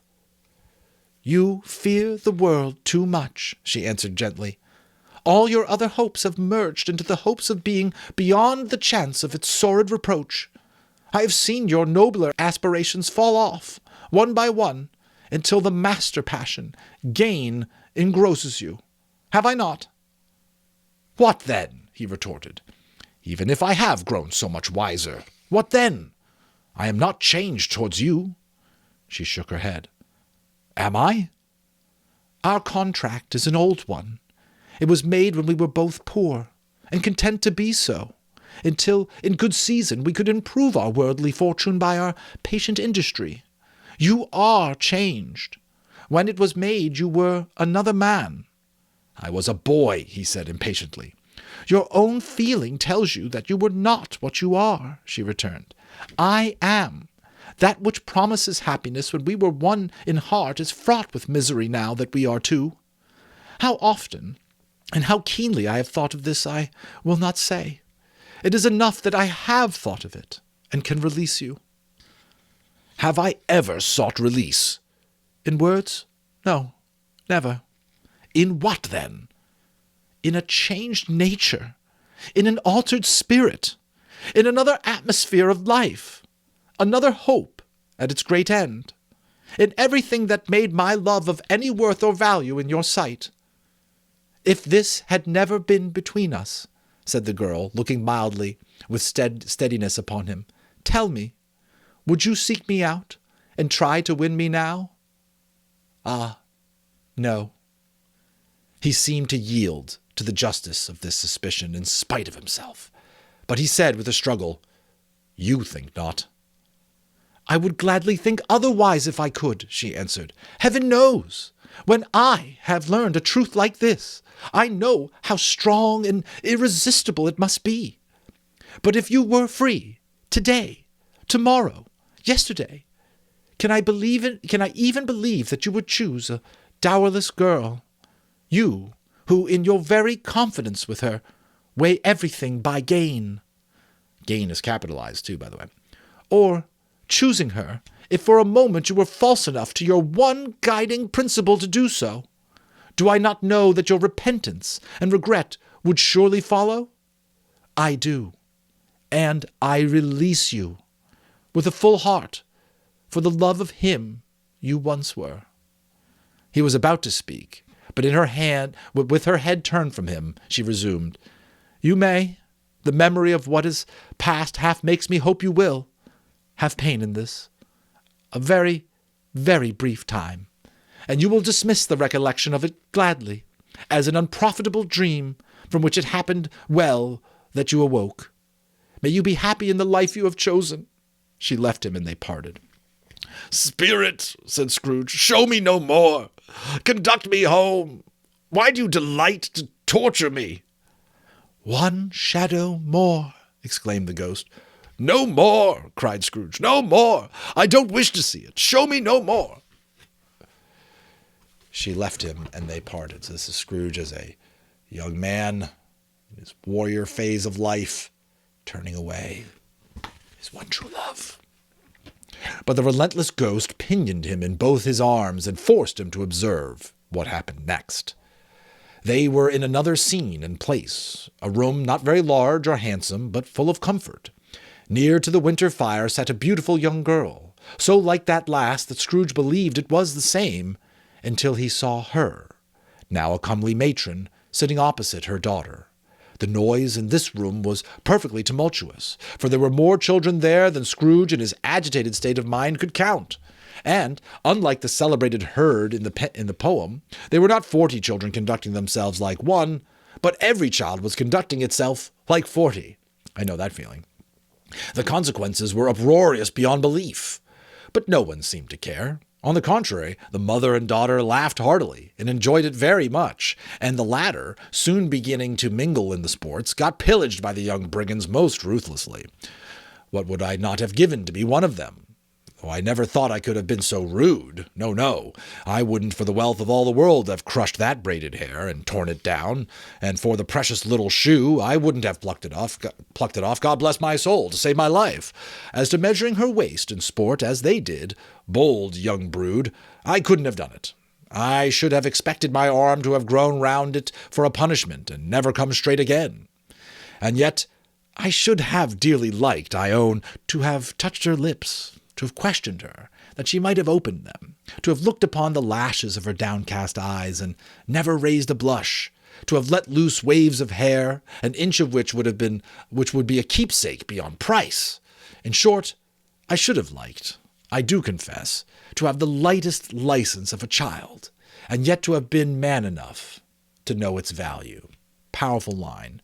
In short, I should have liked, I do confess, to have had the lightest license of a child, and yet to have been man enough to know that value. But now a knocking at the door was heard, and such a rush immediately ensued that she, with laughing face and plundered dress, was borne towards it, the center of a flushed and boisterous group, just in time to greet the father, who came home attended by a man laden with Christmas toys and presents. Then the shouting and struggling and the onslaught that was made on the defenseless porter, the scaling him with chairs for ladders, to dive into his pockets, to spoil him of brown paper parcels, hold on tight by his cravat, hug him round his neck, pummel his back, and kick his legs in irrepressible affection. The shouts of wonder and delight with which the development of every package was received. The terrible announcement that the baby had been taken in the act of pulling a doll's frying pan into its mouth, and was more than suspected of having swallowed a fictitious turkey, glued on a wooden platter. Oh, my goodness. The immense relief of finding this, a false alarm, phew. The joy and gratitude and ecstasy, they are all indescribable alike. It is enough that, by degrees, the children and their emotions got out of the parlor, and by one stair at a time, up to the top of the house, where they went to bed, and so subsided. And now Scrooge looked on more attentively than ever, when the master of the house, having his daughter leaning fondly on him, sat down with her and her mother at his own fireside, and when he thought that such another creature, quite as graceful as and as full of promise, might have called him father, and been a springtime in the haggard winter of his life, his sight grew very dim indeed. "Belle," said the husband, turning to his wife with a smile, "I saw an old friend of yours this afternoon." "Who was it?" "Guess." "How can I? Tut, I don't know," she added in the same breath, laughing as he laughed. "Mr. Scrooge." Mr. Scrooge it was. I passed his office window, and as it was not shut up, and he had a candle inside, I could scarcely help seeing him. His partner lies upon the point of death, I hear, and there he sat alone. Quite alone in the world, I do believe. "Spirit," said Scrooge in a broken voice, "remove me from this place." Here's the picture, a flushed and boisterous group. Remember, these pictures were illustrated by Arthur Rackham in 1915. That's when these were originally created. "Remove me from this place." Oh, and then here's the master of the house, the gentleman who's speaking, coming in with the porter with all the Christmas gifts that the kids were tackling him with. "I told you these were shadows of things that have been," said the ghost, "that they are what they are. Do not blame me." "Remove me," Scrooge exclaimed. "I cannot bear it." He turned upon the ghost, and seeing that it looked upon him with a face in which in some strange way there were fragments of all the faces it had shown him, wrestled with it. "Leave me! Turn me back! Take me back! Haunt me no longer!" In the struggle, if it can be called a struggle, in which the ghost, had, with no visible resistance on its own part, was undisturbed by any effort of its adversary, Scrooge observed that its light was burning high and bright, and dimly connected that with its influence over him. He seized the extinguisher cap, and by a sudden action pressed it down upon its head. The spirit dropped beneath it, so that the extinguisher covered its whole form. But though Scrooge pressed it down with all his force, he could not hide the light, which streamed from under it in an unbroken flood upon the ground. He was conscious of being exhausted and overcome by an irresistible drowsiness, and further, of being in his own bedroom.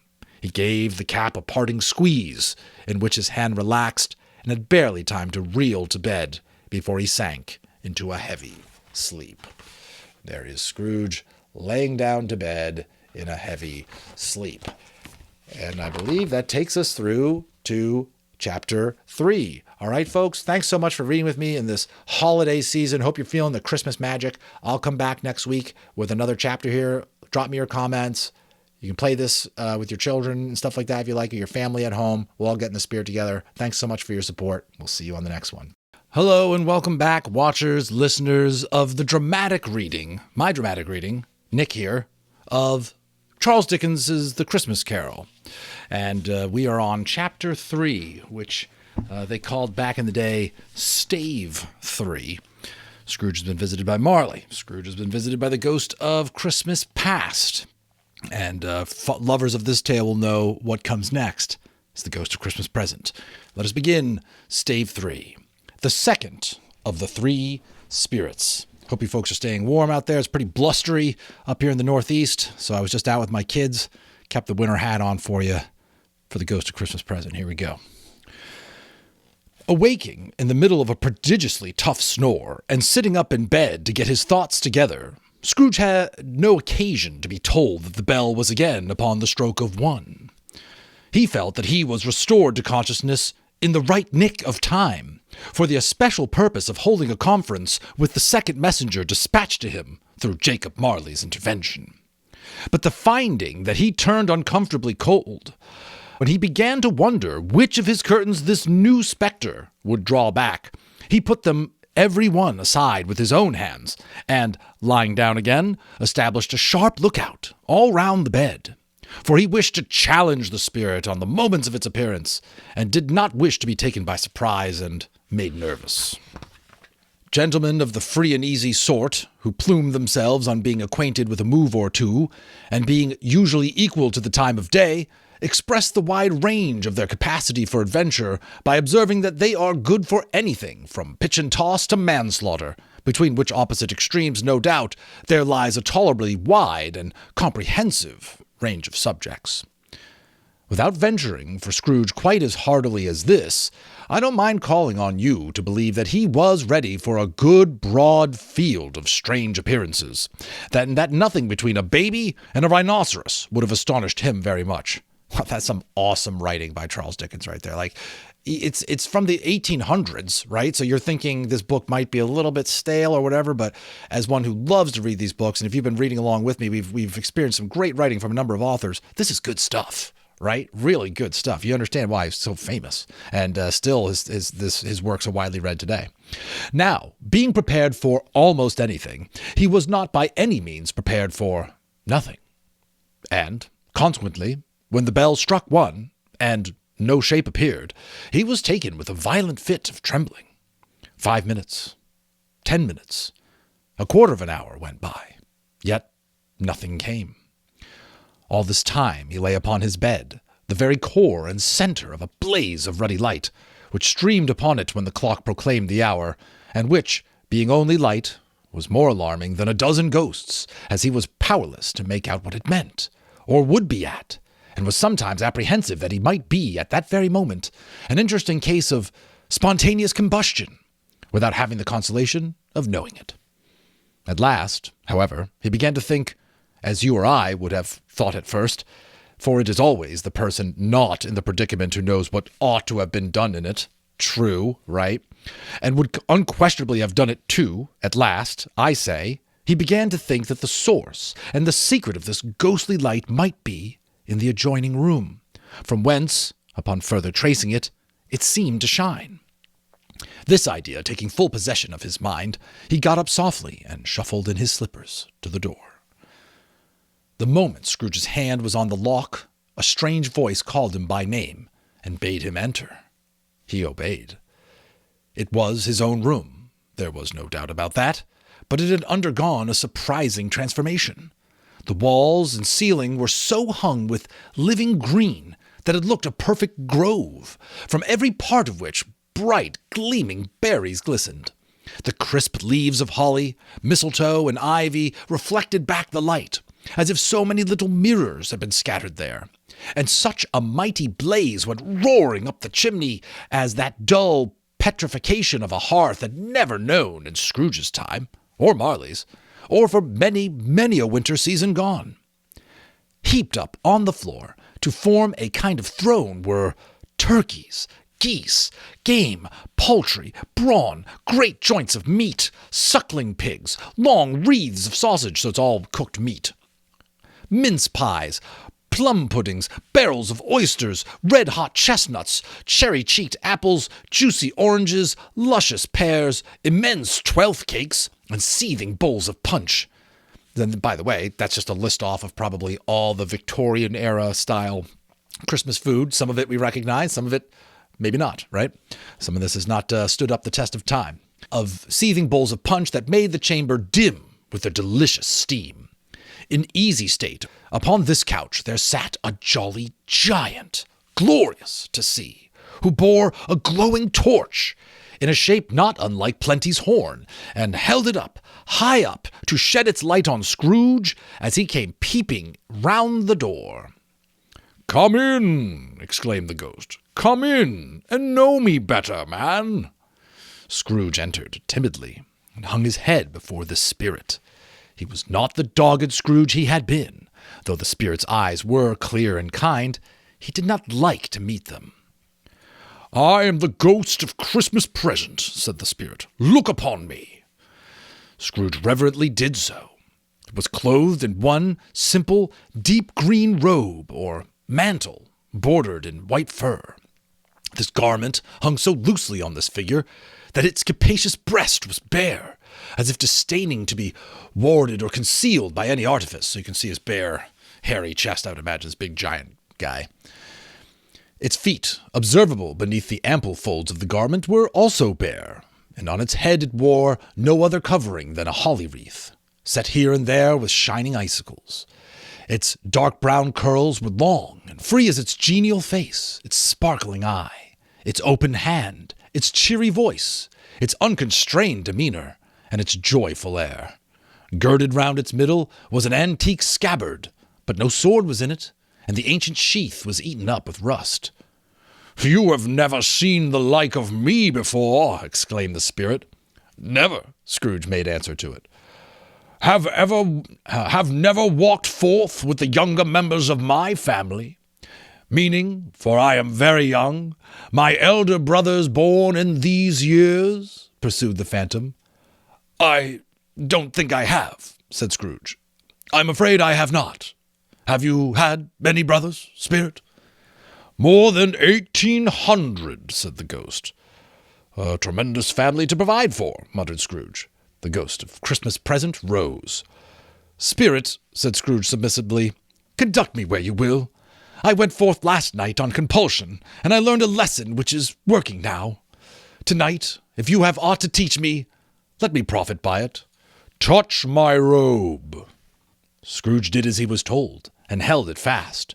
Holly, mistletoe, red berries, ivy, turkey, geese, game, poultry, brawn, meat, pigs, sausages, oysters, pies, pudding, fruit, punch, and all vanished instantly.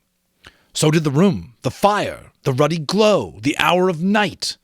And they stood in the city streets on Christmas morning, where, for the weather was severe, the people made a rough but brisk and not unpleasant kind of music, in scraping the snow from the pavement in front of their dwellings, and from the tops of their houses, whence it was mad delight to the boys to see it come plummeting down into the road below, and splitting into artificial little snowstorms. You know, you do that if, like, snow slides off your roof, or if somebody pushes it off, it kind of, right? It's always fun. The house fronts looked black enough, and the windows blacker, contrasting with the smooth white sheet of snow upon the roofs, and with the dirtier snow upon the ground, which last deposit had been plowed up in deep furrows by the heavy wheels of carts and wagons, furrows that crossed and recrossed each other hundreds of times, where the great streets branched off, and made intricate channels, hard to trace in the thick yellow mud and icy water. The sky was gloomy, and the shortest streets were choked up with a dingy mist, half thawed, half frozen, whose heavier particles descended in a shower of sooty atoms, as if all the chimneys in Great Britain had, by one consent, caught fire and were blazing away to their dear hearts' content. There was nothing very cheerful in the climate or the town, and yet there was an air of cheerfulness abroad that the clearest summer air and the brightest summer sun have endeavored to diffuse in vain. For the people who were shoveling away on the housetops were jovial and full of glee, calling out to one another from the parapets, and now and then exchanging a facetious snowball, better-natured missile far than many a wordy jest, laughing heartily if it went right, and not less heartily if it went wrong. The poulterers' shops were still half open, and the fruiterers were radiant in their glory.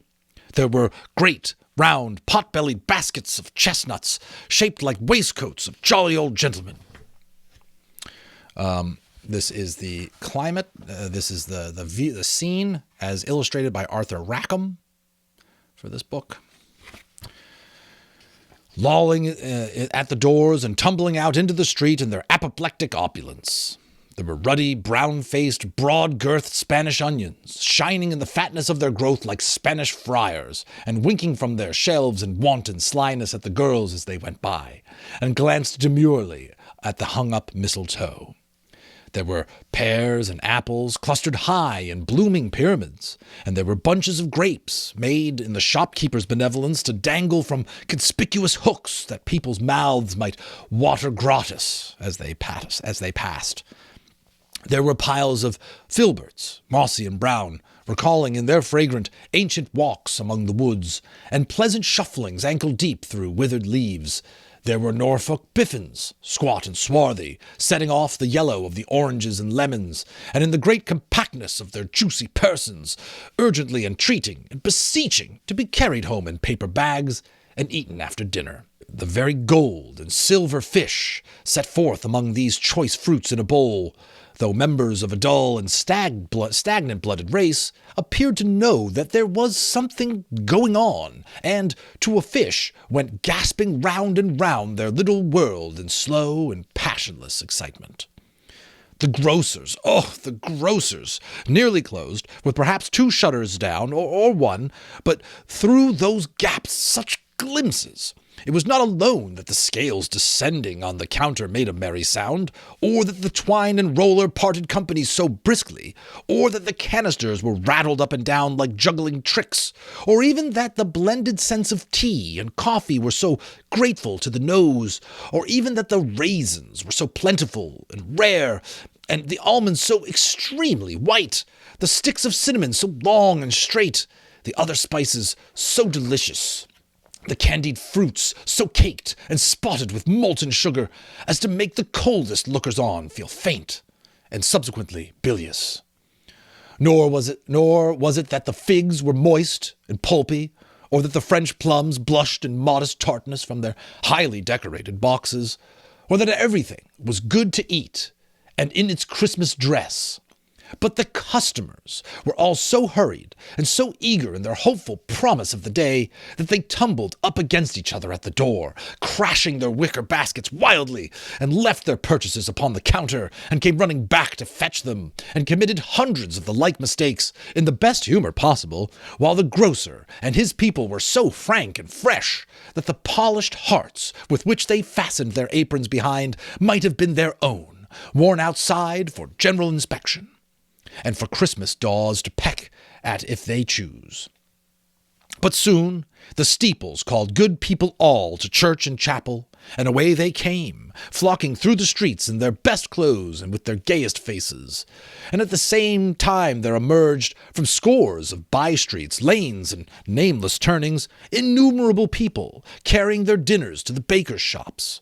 The sight of these poor revellers appeared to interest the spirit very much, for he stood with Scrooge beside him in a baker's doorway, and taking off the covers of their, as the bearers passed, sprinkled incense on their dinners from his torch. And it was a very uncommon kind of torch, for once or twice, when there were angry words between some dinner carriers who jostled each other, he shed a few drops of water on them from it, and their good humor was restored directly. So he's got this like magic Christmas spirit sort of torch here. For they said it was a shame to quarrel upon Christmas Day, and so it was. God love it, so it was. In time the bells ceased, and the bakers were shut up, and yet there was a genial shadowing forth of all these dinners, and the progress of their cooking, in the thawed blotch of wet above each baker's oven, where the pavement smoked as if its stones were cooking too. "Is there a particular flavor in which you sprinkle from your torch?" asked Scrooge. "There is, my own." "Would it apply to any kind of dinner on this day?" asked Scrooge. "To any kindly given. To a poor one most." "Why to a poor one most?" asked Scrooge. "Because it needs it most." "Spirit," said Scrooge after a moment's thought, "I wonder you, of all the beings in the many worlds about us, should desire to cramp these people's opportunities of innocent enjoyment." "I," cried the Spirit, "you would deprive them of their means of dining every 7th day. Often the only day on which they can be said to dine at all," said Scrooge. "Wouldn't you?" "I," cried the Spirit. "You seek to close these places on the 7th day," said Scrooge, "and it comes to the same thing." "I seek," exclaimed the Spirit. "Forgive me if I am wrong. It has been done in your name, or at least in that of your family," said Scrooge. "There are some upon this earth of yours," returned the Spirit, "who lay claim to know us, and to who do their deeds of passion, pride, ill will, hatred, envy, bigotry, and selfishness in our name, and who are as strange to us and all our kith and kin as if they never had lived. Remember that, and charge their doings on themselves, not to us." Scrooge promised that he would, and they went on, invisible as they had been before, to the suburbs of the town. It was a remarkable quality of the ghost, which Scrooge had observed at the baker's, that notwithstanding his gigantic size, he could accommodate himself to any place with ease, and that he stood beneath a low roof quite as gracefully, like a supernatural creature, as it was possible he could have done in any lofty hall. And perhaps it was the pleasure the good Spirit had in showing off this power of his, or else it was his own kind, generous, hearty nature, and his sympathy with all poor men, that led him straight to Scrooge's clerks. For there he went, and took Scrooge with him, holding on to his robe, and on the threshold of the door the Spirit smiled, and stopped to bless Bob Cratchit's dwelling with the sprinkling of his torch. Think of that! Bob had but 15 bob a week. It's British talk for money, type of money, a unit of currency. He pocketed on Saturdays but 15 copies of his Christian name. And yet the ghost of Christmas present blessed his 4-room house. Then up rose Mrs. Cratchit, Cratchit's wife, dressed out but poorly in a twice-turned gown, but brave in ribbons, which are cheap, and made a goodly show for 6 pence. And she laid the cloth, assisted by Belinda Cratchit, second of her daughters, also brave in ribbons, while Master Peter Cratchit plunged a fork into the saucepan of potatoes, and getting the corners of his monstrous shirt-collar, Bob's private property conferred upon his son and heir in honor of the day, into his mouth, rejoiced to find himself so gallantly attired, and yearned to show his linen in the fashionable parks.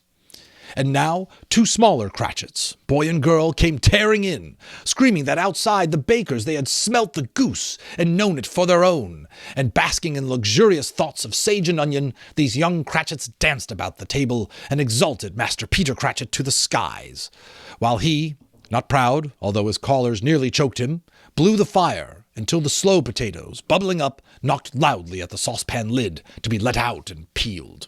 So I think we're hearing here that in this day and age, I don't think this is done now, because not everybody had a suitable oven for the size of meat or an oven at all. The bakers would kind of make your food on your behalf, and you could pick it up from them, it sounds like. "What has ever gotten your precious father, then?" said Mrs. Cratchit, "and your brother, Tiny Tim? and Martha warn't as late at last Christmas Day by half an hour." "Here's Martha, mother," said a girl, appearing as she spoke. "Here's Martha, mother," cried the 2 young Cratchits. "Hurrah! There's such a goose, Martha." "Why, bless your heart alive, my dear, how late you are," said Mrs. Cratchit, kissing her a dozen times and taking off her shawl and bonnet with her officious zeal.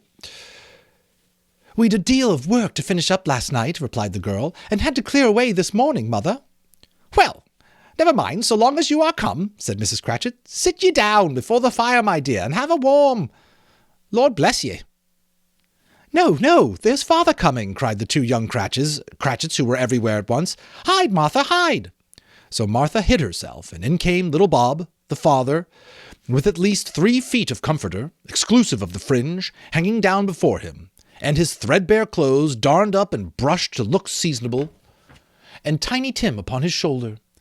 Alas, for Tiny Tim, he bore a little crutch, and had his limbs supported by an iron frame. "Why, where's our Martha?" cried Bob Cratchit, looking round. "Not coming," said Mrs. Cratchit. "Not coming," said Bob, with a sudden declension in his high spirits, for he had been Tim's blood horse all the way from church, and had come home rampant. "Not coming? Upon Christmas Day?" Martha didn't like to see him disappointed, if it were only in a joke, so she came out prematurely from behind the closet door and ran into his arms, while the 2 young Cratchits hustled Tiny Tim and bore him off into the wash-house, that he might hear the pudding singing in the copper. Here they are, with their greeting, the merriment. The Cratchits' home. Such a warm place. You can feel that Christmas spirit. Pretty much every movie that's ever made on it. "And how did little Tim behave?" asked Mrs. Cratchit, when she had rallied Bob on his credulity, and Bob had hugged his daughter to his heart's content. "As good as gold," said Bob, "and better. Somehow he gets thoughtful, sitting by himself so much, and thinks the strangest things you've ever heard.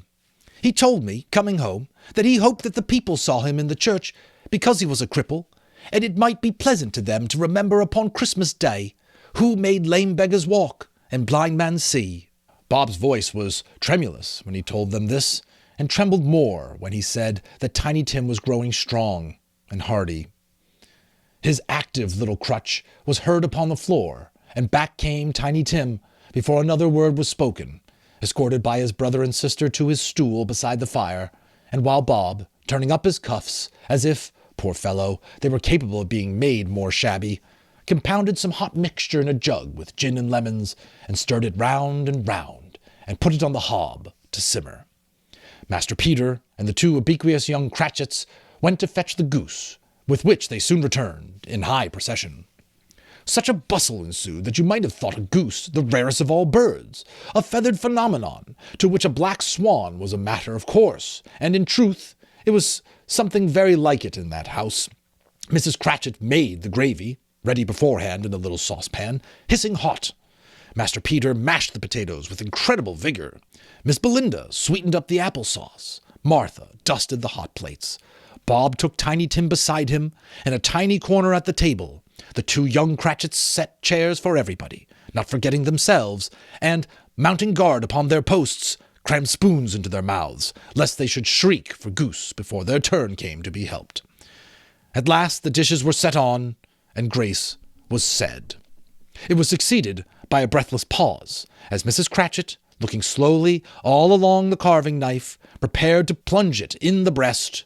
But when she did, and when the long-expected gush of stuffing issued forth, one murmur of delight arose all around the board, and even Tiny Tim, excited by the 2 young Cratchits, beat on the table with the handle of his knife, and feebly cried, "Hurrah!" I mean, what a scene, right? And I feel like it reminds me of Christmas, like wherever you come home to family, there's some hustle, some bustle, the table being made, a real unique, spread of food and everything. What a scene, right? There was never such a goose. Bob said he didn't believe there ever was such a goose cooked. Its tenderness and flavor, size and cheapness were the themes of universal admiration. Eked out by applesauce and mashed potatoes, it was a sufficient dinner for the whole family. Indeed, as Mrs. Cratchit said, with great delight, surveying one small atom of a bone upon the dish, they hadn't ate it all at last. Yet everyone had had enough, and the youngest Cratchits in particular were steeped in sage and onion to the eyebrows. But now, the plates being changed by Miss Belinda, Mrs. Cratchit left the room alone, too nervous to bear witness, to take the pudding up and bring it in. Suppose it should not be done enough.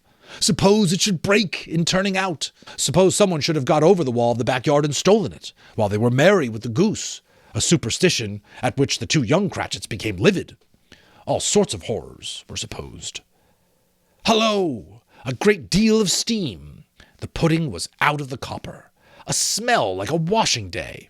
That was the cloth.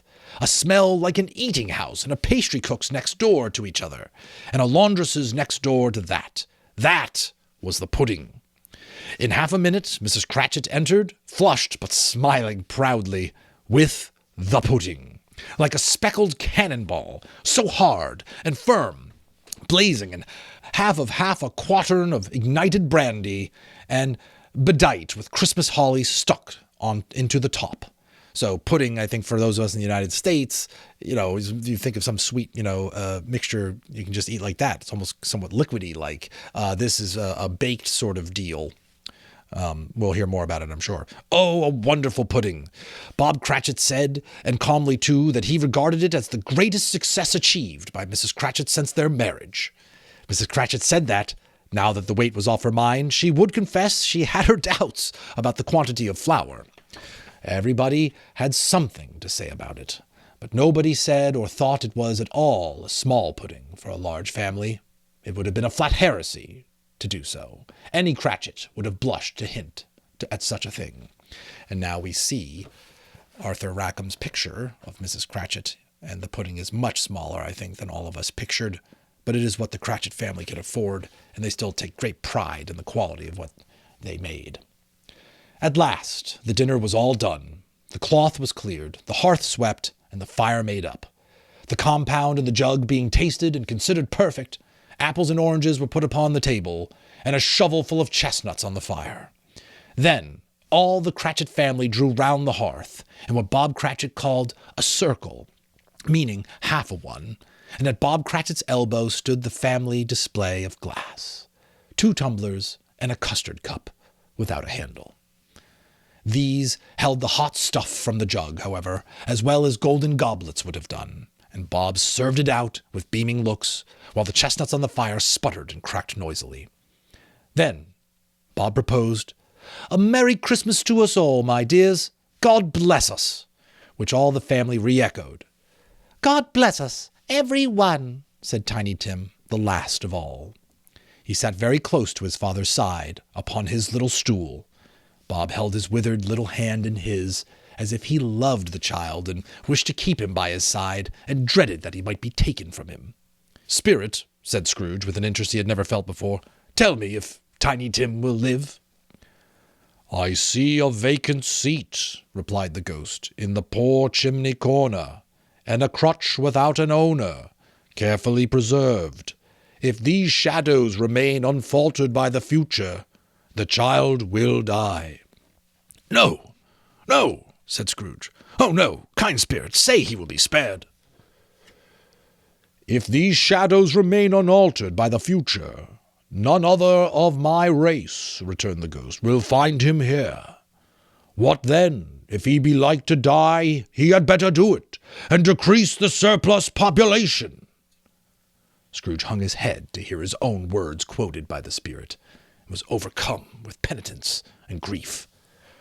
"Man," said the ghost, "if man you be in heart, not adamant, forbear that wicked cant until you have discovered what the surplus is, and where it is.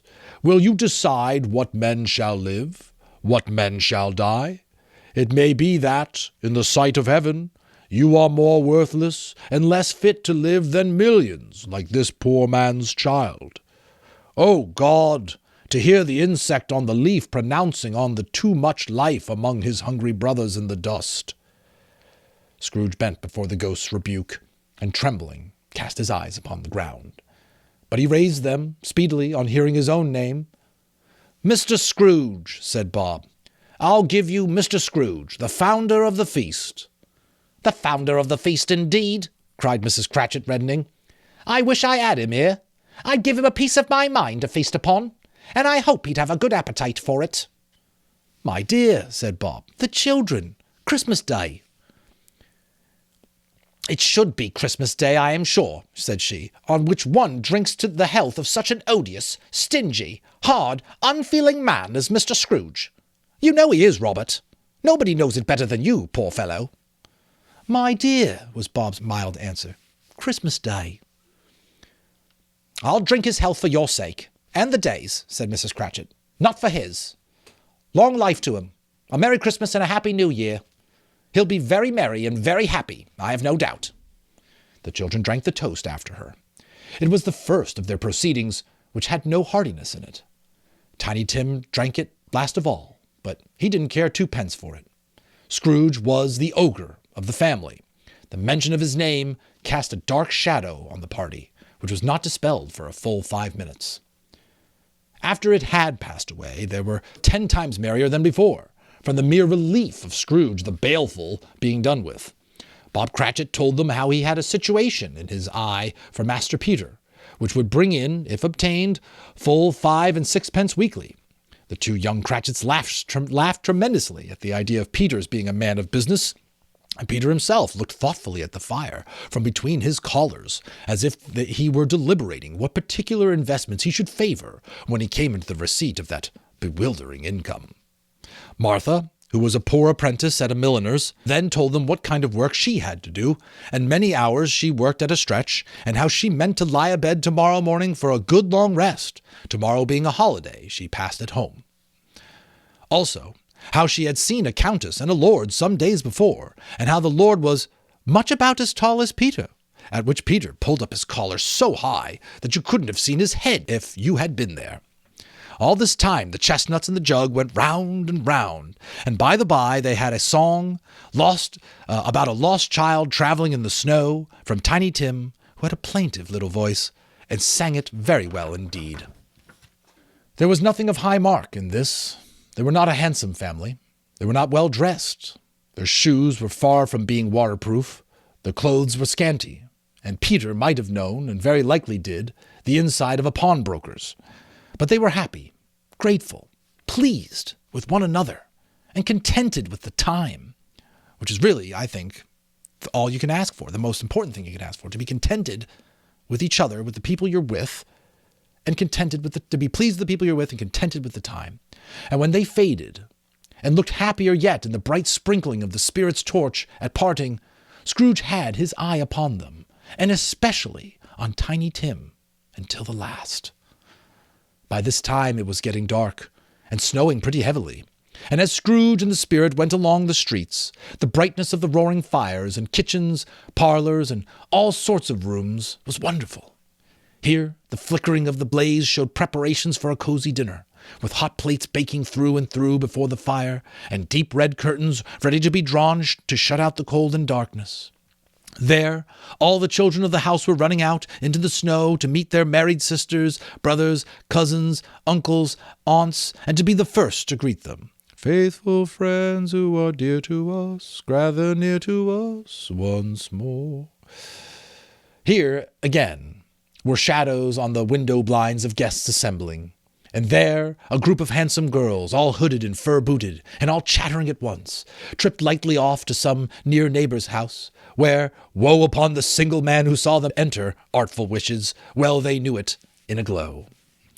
But if you had judged from the numbers of people on their way home to friendly gatherings, you might have thought that no one was at home to give them welcome when they got there, instead of every house expecting company, and piling up its fires half chimney high. Blessings on it, how the ghost exulted! How it bared its breadth of breast, and opened its capacious palm, and floated on, outpouring with a generous hand its bright and harmless mirth on everything within its reach. The very lamplighter, who ran on before, dotting the dusky street with specks of light, and who was dressed to spend the evening somewhere, laughed out loudly as the spirit passed, though little kenned the lamplighter that he had any company but Christmas. And now, without a word of warning from the ghost, they stood upon a bleak and desert moor, where monstrous masses of rude stone were cast about, as though it were the burial place of giants, and water spread itself wheresoever it listed, or would have done so but for the frost that held it prisoner, and nothing grew but moss and furze and coarse, rank grass. Down in the west the setting sun had left a streak of fiery red, which glared upon the desolation for an instant, like a sullen eye, and frowning lower, lower, lower yet, was lost in the thick gloom of darkest night. What place is this?" asked Scrooge. "A place where miners live, who labor in the bowels of the earth," returned the spirit. "But they know me. See!" A light shone from the window of a hut, and swiftly they advanced towards it.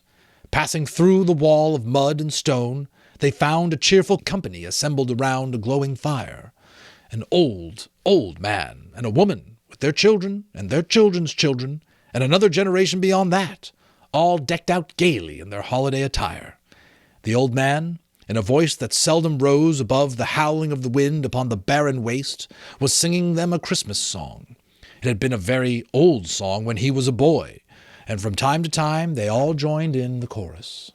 So surely, as they raised their voices, the old man got quite blithe and loud, and so surely as they stopped, his vigor sank again. The spirit did not tarry here, but bade Scrooge hold his robe, and passing on above the moor, sped whither? Not to sea. To Scrooge's horror, looking back, he saw the last of the land, a frightful range of rocks behind them, and his ears were deafened by the thundering of water, as it rolled and roared, and raged among the dreadful caverns as it warned and fiercely tried to undermine the earth. Built upon a dismal reef of sunken rocks, some league or so from the shore, on which the waters chafed and dashed, the wild year through, there stood a solitary lighthouse. Great heaps of seaweed clung to its base, and storm birds, born of the wild, one might suppose, as seaweed of the water, rose and fell about it, like the waves they skimmed. But even here, two men who watched the light had made a fire, that through the loophole in the thick stone wall shed out a ray of brightness on the awful sea. Joining their horny hands over the rough table at which they sat, they wished each other Merry Christmas in their can of grog, and one of them, the elder too, with his face all damaged and scarred with hard weather, as the figurehead of an old ship might be, struck up a sturdy song that was like a gale in itself. Again the ghost sped on, above the black and heaving sea, on, until being far away, as he told Scrooge from any shore, they lighted on a ship. They stood beside the helmsman at the wheel, the lookout in the bow, the officers who had the watch, dark, ghostly figures in their several stations, but every man among them hummed a Christmas tune, or had a Christmas thought, or spoke below his breath to his companion of some bygone Christmas day, with homeward hopes belonging to it. And every man on board, waking or sleeping, good or bad, had had a kinder word for another on that day than on any day in the year, and had shared to some extent in its festivities, and had remembered those he cared for at a distance, and had known that they delighted to remember him. It was a great surprise to Scrooge, while listening to the moaning of the wind, and thinking what a solemn thing it was to move on through the lonely darkness over an unknown abyss, whose depths were secret, as profound as death. It was a great surprise to Scrooge, while thus engaged, to hear a hearty laugh. It was a much greater surprise to Scrooge to recognize it as his nephew's, and to find himself in a bright, dry, gleaming room, with the spirit standing and smiling by his side, and looking at that same nephew with approving affability. So they've been transported to his nephew's house from the boat. "Ha ha!" laughed Scrooge's nephew. "Ha ha ha! If you should happen by any unlikely chance to know a man more blessed in a laugh than Scrooge's nephew, all I can say is, I should like to know him too. Introduce him to me, and I'll cultivate his acquaintance. It is a fair, even-handed, noble adjustment of things that while there is infection and disease and sorrow, there is nothing in the world so irresistibly contagious as laughter and good humor. Don't I know it? When Scrooge's nephew laughed in this way, holding his sides, rolling his head, and twisting his face in the most extravagant contortions, Scrooge's niece, by marriage, laughed as heartily as he. And their assembled friends, being not a bit behindhand, roared out lustily, "Ha ha ha ha ha ha ha ha!" "He said that Christmas was a humbug, as I live," cried Scrooge's nephew. "He believed it, too." "More a shame for him, Fred," said Scrooge's niece indignantly. "Bless these women. They never do anything by halves. They are always in earnest." She was very pretty, exceedingly pretty, with a dimpled, surprised-looking, capital face, a ripe little mouth that seemed made to be kissed, as no doubt it was, all kinds of good little dots about her chin that melted into one another when she laughed, and the sunniest pair of eyes you ever saw in any little creature's head, although she was what you would have called provoking, you know, but satisfactory, too. Oh, perfectly satisfactory. Whew, Charles here. Okay, buddy. "He's a comical old fellow," said Scrooge's nephew. "That's the truth. And not so pleasant as he might be. However, his offences carry their own punishment. I have nothing to say against him." "I'm sure he's very rich, Fred," hinted Scrooge's niece. "At least you always tell me so." "What of that, my dear?" said Scrooge's nephew. "His wealth is of no use to him. He don't do any good with it. He don't make himself comfortable with it. He hadn't the satisfaction of thinking, ha ha ha, that he is ever going to benefit us with it." "I have no patience with him," observed Scrooge's niece. Scrooge's niece's sisters and all the other ladies expressed the same opinion. "Oh, I have," said Scrooge's nephew. "I am sorry for him. I couldn't be angry with him if I tried. Who suffers by all his ill whims? Himself, always. He takes it into his head to dislike us, and he won't come and dine with us. What's the consequence? He don't lose much of a dinner." "Indeed, I think he loses a very good dinner," interrupted Scrooge's niece. Everyone else said the same, and they must be allowed to have been competent judges because they had just had dinner, and with the dessert upon the table, were clustered round the fire by lamplight. "Well, I'm very glad to hear it," said Scrooge's nephew, "because I haven't great faith in those young housekeepers. What do you say, Topper?" Topper had clearly got his eyes upon one of Scrooge's niece's sisters, for he had answered that a bachelor was a wretched outcast who had no right to express an opinion on the subject. Whereat Scrooge's niece's sister, the plump one with the lace tucker, not one with the roses, blushed.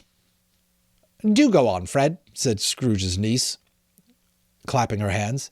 "He never finishes what he begins to say. He's such a ridiculous fellow." Scrooge's nephew revelled in another laugh, and it was impossible to keep the infection off, though the plump sister tried hard to do it with aromatic vinegar. His example was unanimously followed. "I was only going to say," said Scrooge's nephew, "that the consequence of his taking a dislike to us, and not making merry with us, is, as I think, that he loses some pleasant moments, which could do him no harm. I'm sure he loses pleasanter companions than he can find in his own thoughts, either in his mouldy old office or his dusty chambers. I mean to give him the same chance every year, whether he likes it or not, for I pity him. He may rail at Christmas till he dies, but he can't help thinking better of it. I defy him. If he finds me going there, in good temper, year after year, and saying, 'Uncle Scrooge, how are you?'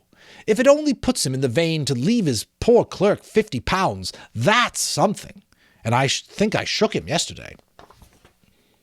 It was their turn to laugh now at the notion of his shaking Scrooge. But being thoroughly good-natured and not much caring what they laughed at, so they laughed at any rate, he encouraged them in their merriment and passed the bottle joyously. After tea they had some music, for they were a musical family, and knew what they were about when they sung a glee or catch. I can assure you, especially Topper, who could growl away in the bass like a good one, and never swell the large veins on his forehead, or get red in the face over it. Scrooge's niece played well upon the harp, and played, among other tunes, a simple little air, a mere nothing, you might learn to whistle it in 2 minutes, which had been familiar to the child who fetched Scrooge from the boarding-school, and as he had been reminded by the ghost of Christmas past. When the strain of music sounded, all the things that the ghost had shown him came upon his mind. He softened more and more, and thought that if he could have listened to it often, years ago, he might have cultivated the kindness of life for his own happiness, with his own hands, without resorting to the sexton's spade that buried Jacob Marley. So this is everybody having a great time in the home of Scrooge's nephew. I would love to go visit that party, you know. But they didn't devote the whole evening to music. After a while, they played at forfeits, for it is good to be children sometimes, and never better than at Christmas, when its mighty founder was a child himself. Stop! There was first a game of blind man's bluff. Of course there was. And I no more believe Topper was really blind man than I believe he had eyes in his boots. My opinion is, it was a done thing between him and Scrooge's nephew, and that the ghost of Christmas past knew it. The way he went after the plump sister and the lace tucker was an outrage on the credulity of human nature, knocking down the fire irons, tumbling over the chairs. So that is what this is about. They're playing blind man's bluff. He's chasing after her. Bumping up against the piano, smothering himself amongst the curtains. Wherever she went, there went he. He always knew where the plump sister was. He wouldn't catch anybody else. If you had fallen up against him, as some of them did, on purpose, he would have made a feint of endeavoring to seize you, which would have been an affront to your understanding, and would instantly have sidled off in the direction of the plump sister. She often carried out that it wasn't fair, and it really was not. But when, at last, he caught her, when, in spite of all her silken rustlings, and her rapid flutterings past him, he got her into a corner whence there was no escape, then his conduct was the most execrable.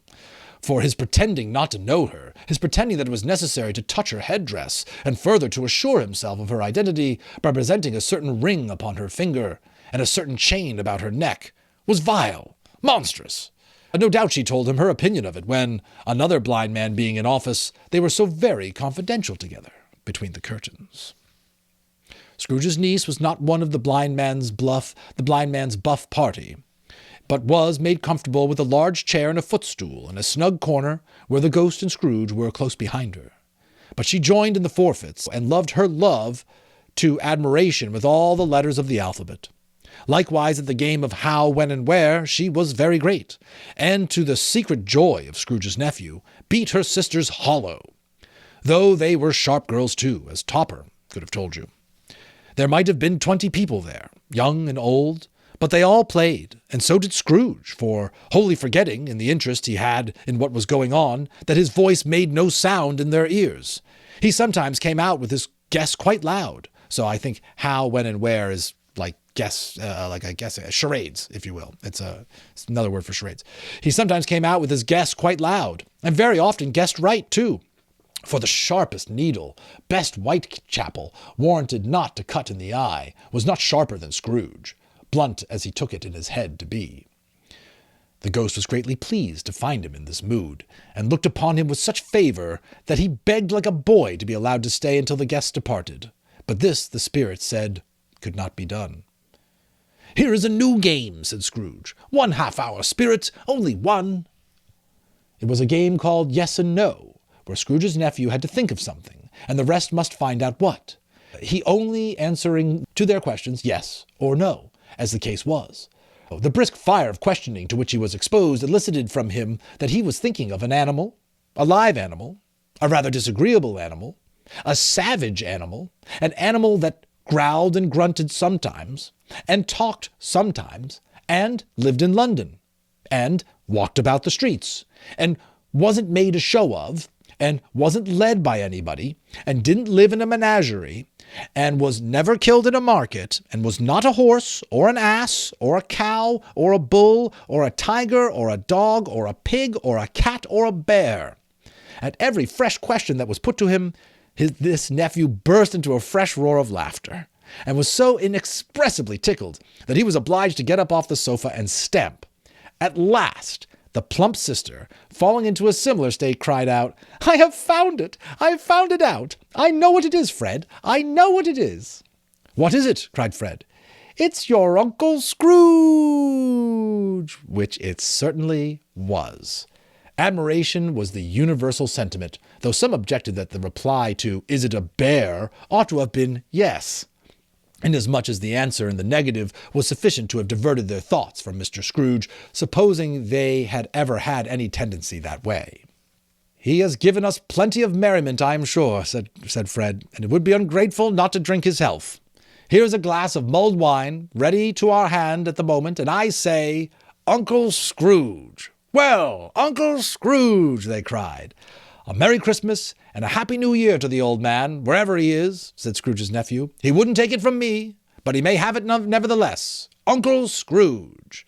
Uncle Scrooge had imperceptibly become so gay and light of heart that he would have pledged the unconscious company in return, and thanked them in an inaudible speech, if the ghost had given him time. But the whole scene passed off in the breath of the last words spoken by his nephew, and he and the spirit were again upon their travels. Much they saw, and far they went, and many homes they visited, but always with a happy end. The spirit stood beside sick beds, and they were cheerful. On foreign lands, and they were close at home. By struggling men, and they were patient in their greater hope. By poverty, and it was rich. In almshouse, hospital, and jail, in misery's every refuge, where vain man in his little brief authority had not made fast the door, and barred the spirit out. He left his blessing, and taught Scrooge his precepts. It was a long night, if it were only a night. But Scrooge had his doubts of this, because the Christmas holidays appeared to be condensed into a space of time they passed together. Into the space of time they passed together. It was strange, too, that while Scrooge remained unaltered in his outward form, the ghost grew older, clearly older. Scrooge had observed this change, but never spoke of it until they left a children's 12th night party, when looking at the spirit as they stood together in an open place, he noticed that its hair was gray.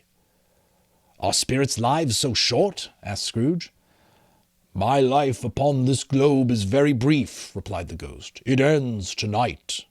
"Tonight!" cried Scrooge. "Tonight at midnight. Hark! The time is drawing near." The chimes were ringing the 11:75 at that moment. "Forgive me if I'm not justified in what I ask," said Scrooge, looking intently at the spirit's robe. "But I see something strange and not belonging to yourself protruding from your skirts. Is it a foot? Or a claw?" "It might be a claw, for flesh there is upon it," was the spirit's sorrowful reply. "Look here." From the foldings of its robe it brought 2 children, wretched, abject, frightful, hideous, miserable. They knelt down at its feet, and clung upon the outside of its garment. "Oh, man, look here! Look down here!" exclaimed the ghost. They were a boy and girl, yellow, meager, ragged, scowling, wolfish, but prostrate, too, in their humility. Where graceful youth should have filled their features out, and touched them with its freshest tints, a stale and shriveled hand, like that of age, had pinched and twisted them, and pulled them into shreds. Where angels might have sat enthroned, devils lurked and glared out menacing. No change, no degradation, no perversion of humanity in any grade through all of the mysteries of wonderful creation has monsters half so horrible and dread. Scrooge started back, appalled.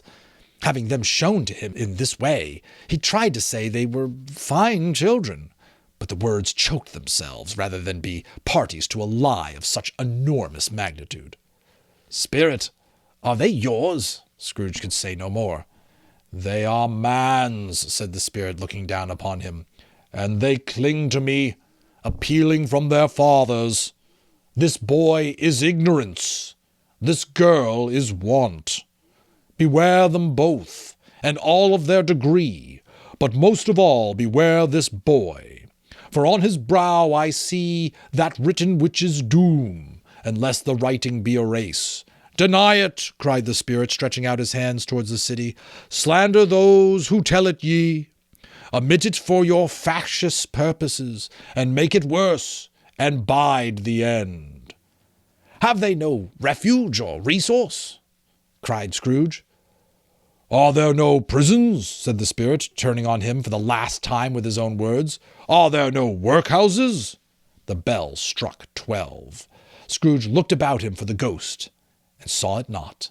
As the last stroke ceased to vibrate, he remembered the prediction of old Jacob Marley, and, lifting up his eyes, beheld a solemn phantom, draped and hooded, coming like a mist along the ground towards him. Ooh, that is the end of chapter 3, and I will leave you here on the doorstep of stave 4, chapter 4, where we meet the last of the spirits. Thanks for sticking with me. We'll get the rest in by Christmas Eve. That's my pledge to you. Thanks to all my subscribers and supporters. Hope the story brings you all some Christmas cheer. Leave me a comment if you're enjoying it, if you're listening to it. And if I don't see you then, virtually or otherwise, Merry Christmas. Good evening, and welcome back. Nick here. And you've been with me on a dramatic reading of Charles Dickens' A Christmas Carol. And we are continuing on to, one might say, the spookiest chapter of our tale. And that is on chapter 4, The Last of the Spirits. I think you all know the backstory. I think you've been following along. Let's just jump right in, shall we? The Last of the Spirits. The phantom slowly, gravely, silently approached. When it came near him, Scrooge bent down upon his knee, for in the very air through which this spirit moved, it seemed to scatter gloom and mystery. Let's brighten it up here a little bit, huh? Boom! Forgot about that light. It was shrouded in a deep black garment, which concealed its head, its face, its form, and left nothing of it visible, save one outstretched hand. But for this, it would have been difficult to detach its figure from the night, and separate it from the darkness by which it was surrounded. He felt that it was tall and stately when it came beside him, and that its mysterious presence filled him with a solemn dread. He knew no more, for the spirit neither spoke nor moved.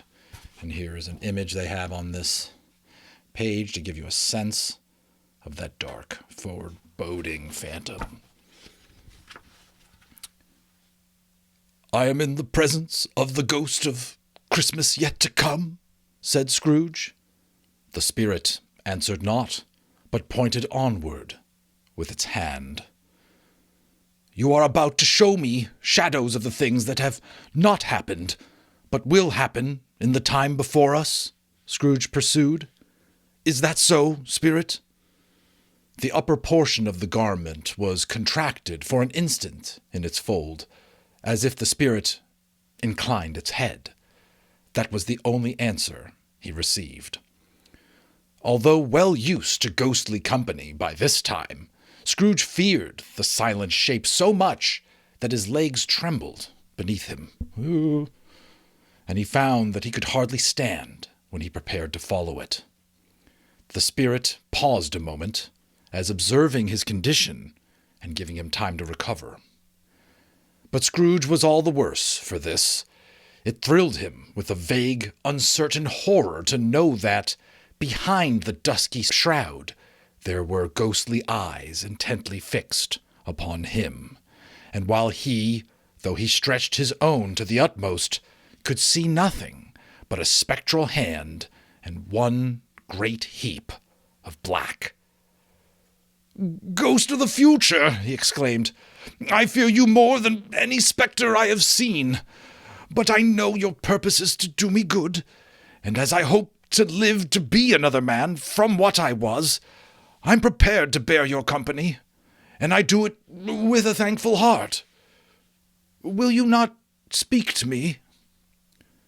It gave him no reply. The hand was pointed straight before them. "Lead on," said Scrooge. "Lead on. The night is waning fast, and it is precious time to me. I know. Lead on, spirit." The phantom moved away, as it had come towards him. Scrooge followed in the shadow of its dress, which bore him up, he thought, and carried him along. They scarcely seemed to enter the city, for the city rather seemed to spring up about them and encompass them of its own act. But there they were, in the heart of it, on change, amongst the merchants. Change must have been like the streets of the changers or the money changers, amongst the merchants who hurried up and down and chinked the money in their pockets and conversed in groups and looked at their watches, probably pocket watches back then, and trifled thoughtfully with their great gold seals and so forth, as Scrooge had seen them often. The spirit stopped beside one little knot of businessmen. Observing that the hand was pointed to them, Scrooge advanced to listen to their talk. "No," said a great fat man with a monstrous chin. "I don't know much about it either way. I only know he's dead." "When did he die?" inquired another. "Last night, I believe." "Why, what was the matter with him?" asked a third, taking a vast quantity of snuff out of a very large snuff-box. "I thought he'd never die."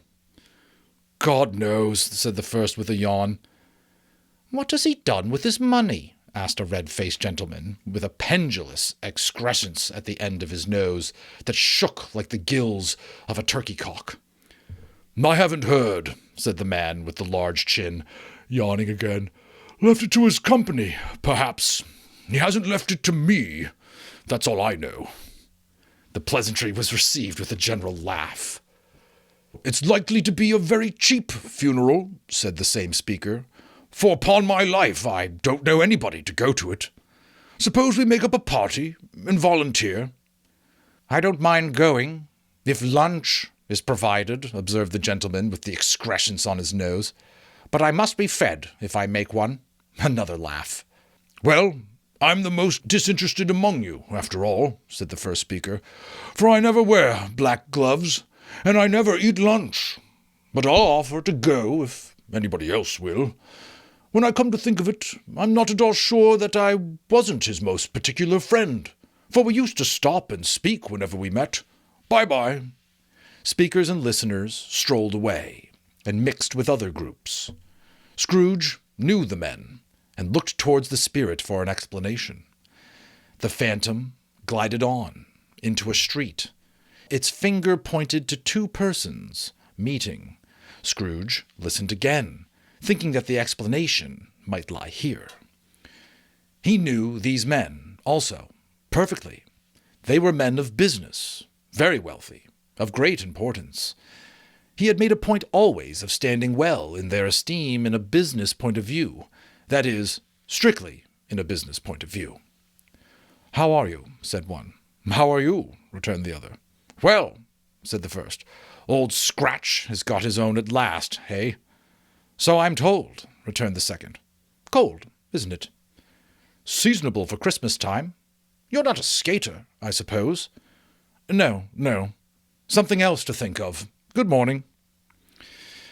So this is Scrooge and the Phantom, as interpreted by the illustrator, Arthur Rackham, who, if you remember, made these illustrations back in the 1915 edition of the Christmas Carol, All Christmas Carol, that came out and are in the book.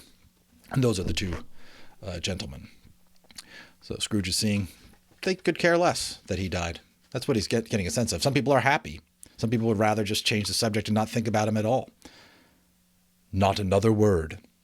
That was their meeting, their conversation, their parting. Scrooge was at first inclined to be surprised that the spirit should attach importance to conversations apparently so trivial. But feeling assured that they must have some hidden purpose, he set himself to consider what it likely to be. They could scarcely be supposed to have any bearing on the death of Jacob, his old partner, for that was past, and this ghost's province was the future.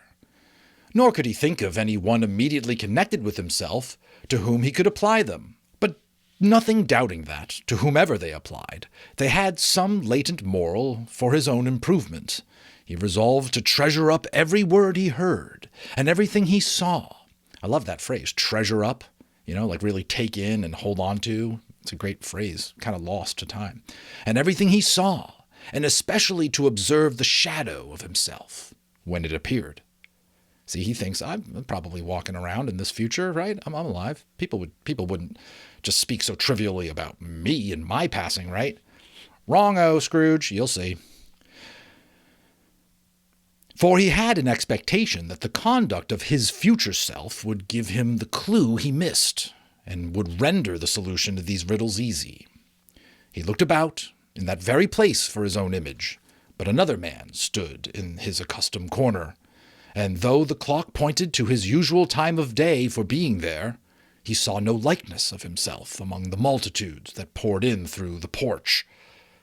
It gave him little surprise, however, for he had been revolving in his mind a change of life, and thought and hoped he had seen his newborn resolutions carried out in this. Quiet and dark, beside him stood the phantom, with its outstretched hand.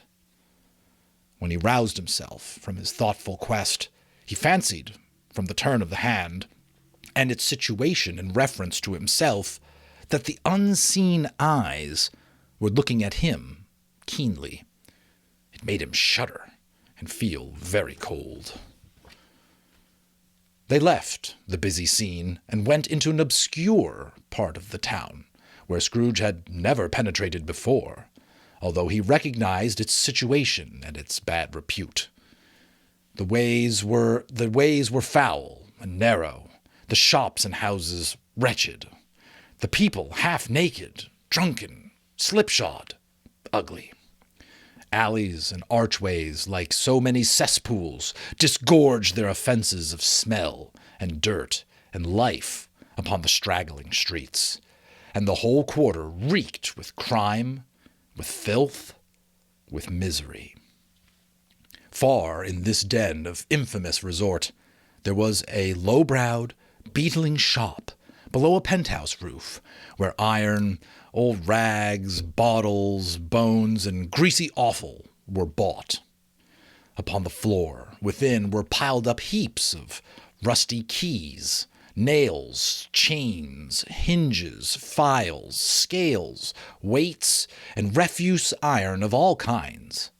Secrets that few would like to scrutinize were bred and hidden in mountains of unseemly rags, masses of corrupted fat, and sepulchres of bones. Sitting in among the wares he dealt in, by a charcoal stove made of old bricks, was a gray-haired rascal, nearly 70 years of age, who had screened himself from the cold air without by a frowsy curtaining of miscellaneous tatters hung upon a line, and smoked his pipe in all the luxury of calm retirement. Scrooge and the phantom came into the presence of this man, just as a woman with a heavy bundle slunk into the shop. But she had scarcely entered when another woman, similarly laden, came in too, and she was closely followed by a man in faded black, who was no less startled by the sight of them than they had been upon the recognition of each other. After a short period of blank astonishment, in which the old man with the pipe had joined them, they all three burst into a laugh. "Let the charwoman alone to be the first," cried she who had entered first. "Let the laundress alone to be the second, and let the undertaker's man alone to be the third. Look here, old Joe, here's a chance. If we haven't all three met here without meaning it." "You couldn't have met in a better place," said old Joe, removing his pipe from his mouth. "Come into the parlor. You were made free of it long ago, you know, and the other two aren't strangers. Shop till I shut the door of the shop. Ah, how it squeaks! There ain't a rusty bit of metal in the place as its own hinges, I believe, and I'm sure there's no such old bones as mine. We're all suitable to our calling, and we're well matched. Come into the parlor, come into the parlor." The parlor was the space behind the screen of rags. The old man raked the fire together with an old stair-rod, and having trimmed his smoky lamp, for it was night, with the stem of his pipe, put it into his mouth again. While he did this, the woman, who had already spoken, threw her bundle on the floor, and sat down in a flaunting manner on a stool, crossing her elbows on her knees, and looking with a bold defiance at the other two. "What odds, then? What odds, Mrs. Dilber?" said the woman. "Every person has a right to take care of themselves. He always did." "That's true indeed," said the laundress. "No man more so." Why then don't stand staring as if you was afraid, woman. Who's the wiser? We're not going to pick holes in each other's coats, I suppose." "No, indeed," said Mrs. Dilber and the man together. "We should hope not." "Very well, then," cried the woman. "That's enough. Who's the worse for the loss of a few things like these? Not a dead man, I suppose." "No, indeed," said Mrs. Dilber, laughing. "If he wanted to keep 'em after he was dead, a wicked old screw," pursued the woman, "why wasn't he natural in his lifetime? If he had been, he'd have somebody to look after him when he was struck with death, instead of lying gasping out his last there, alone by himself." "It's the truest word that ever was spoke," said Mrs. Dilber. "It's a judgment on him." "I wish it was a little heavier judgment," replied the woman. "And it should have been, you may depend upon it. If I could lay my hands on anything else. Open that bundle, old Joe, and let me know the value of it. Speak out plain. I'm not afraid to be the first, nor afraid for them to see it.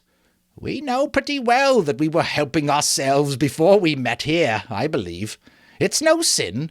Open the bundle, Joe." But the gallantry of her friends would not allow of this, and the man in faded black, mounting the breach first, produced his plunder. It was not extensive. A seal or two, a pencil case, a pair of sleeve buttons, and a brooch of no great value were all. They were severely examined and appraised by old Joe, who chalked the sums he was disposed to give for each upon the wall, and added them up to a total when he found that there was nothing more to come. "That's your account," said Joe, "and I wouldn't give another sixpence if I was to be boiled for not doing it. Who's next?" Mrs. Dilber was next. Sheets and towels, a little wearing apparel, 2 old-fashioned silver teaspoons, a pair of sugar tongs, and a few boots. Her account was stated on the wall in the same manner. "I always give too much to the ladies. It's a weakness of mine, and the way I ruin myself," said old Joe. "That's your account. If you asked me for another penny, and I made it an open question, I'd repent of being so liberal, and knock off half a crown." "And now undo my bundle, Joe," said the first woman. Joe went down on his knees for the greater convenience of opening it, and, having unfastened a great many knots, dragged out a large, heavy roll of some dark stuff. "What do you call this?" said Joe. "Bed curtains?" "Ah," returned the woman, laughing and leaning forward on her crossed arms, "bed curtains!" "You don't mean to say you took 'em down, rings and all, with him lying there?" "Yes, I do," replied the woman. "Why not?" "You were born to make your fortune," said Joe, "and you'll certainly do it." "I certainly shan't hold my hand when I can get anything in it by reaching it out, for the sake of such a man as he was, I promise you, Joe," returned the woman coolly. "Don't drop that oil upon the blankets now." "His blankets?" asked Joe. "Who else's, do you think?" replied the woman. "He isn't likely to take cold without 'em, I dare say." "I hope he didn't die of anything catching, eh?" said old Joe, stopping in his work and looking up. "Don't you be afraid of that," returned the woman. "I ain't so fond of his company that I'd loiter about him for such things if he did. Ah, you may look through that shirt till your eyes ache, but you won't find a hole in it, nor a threadbare place. It's the best he had, and a fine one, too. They'd have wasted it if it hadn't been for me." "What do you call wasting of it?" asked old Joe. Putting it on him to be buried in, to be sure, replied the woman with a laugh. Somebody was fool enough to do it, but I took it off again. If calico ain't good enough for such a purpose, it isn't good enough for anything. It's quite as becoming to the body. He can't look uglier than he did in that one. Scrooge listened to this dialogue in horror. And this is them divvying up. Look at these scraggly, no-do-gooder types. Listened in horror as they sat grouped about their spoil in the scanty light afforded by the old man's lamp. He viewed them with a great detestation and disgust, which could hardly have been greater, though there had been some obscene demons marketing the corpse itself. "Ha ha!" laughed the same woman when old Joe produced a flannel bag with money in it, told out their several gains upon the ground. "This is the end of it, you see. He frightened every one away with him when he was alive, to profit us when he was dead." "Spirit," said Scrooge, shuddering from head to foot. I see. The case of this unhappy man might be my own. My life tends that way now. Merciful heavens, what is this?" He recoiled in terror, for the scene had changed, and now he almost touched a bed, a bare, uncurtained bed, on which, beneath a ragged sheet, there lay something covered up, which, though it was dumb, announced itself in awful language. The room was very dark, too dark to be observed with any accuracy, though Scrooge glanced round it in obedience to a secret impulse, anxious to know what kind of room it was. A pale light, rising in the outer air, fell straight upon the bed, and on it, plundered and bereft, unwatched, unwept, uncared for, was the body of this man. Scrooge glanced towards the phantom. Its steady hand was pointed to the head. The cover was so carelessly adjusted that the slightest raising of it, the motion of a finger upon Scrooge's part, would have disclosed the face. He thought of it, felt how easy it would be to do, and longed to do it, but had no more power to withdraw the veil than to dismiss the spectre at his side. Oh, cold, cold, rigid, dreadful death, set up thine altar here, and dress it with such terrors as thou hast at thy command, for this is thy dominion. But of the loved, revered, and honored head thou canst not turn one hair to thy dread purposes, or make one future odious. It is not that the hand is heavy, and will fall down when released. It is not that the heart and pulse are still, but that the hand was open, generous, and true, the heart brave, warm, and tender, and the pulse a man's. Strike, shadow, strike, and see his good deeds springing from the wound to sow the world with life immortal.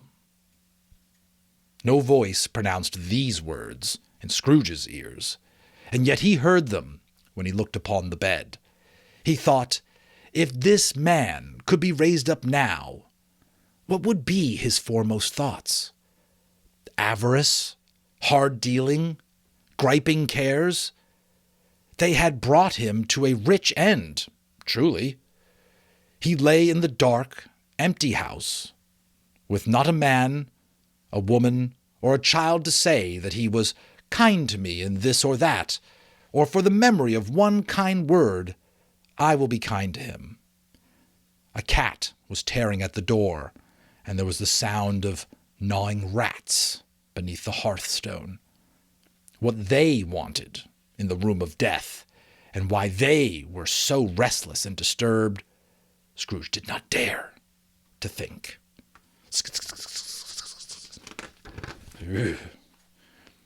"Spirit," he said, "this is a fearful place. In leaving it, I shall not leave its lesson. Trust me. Let us go."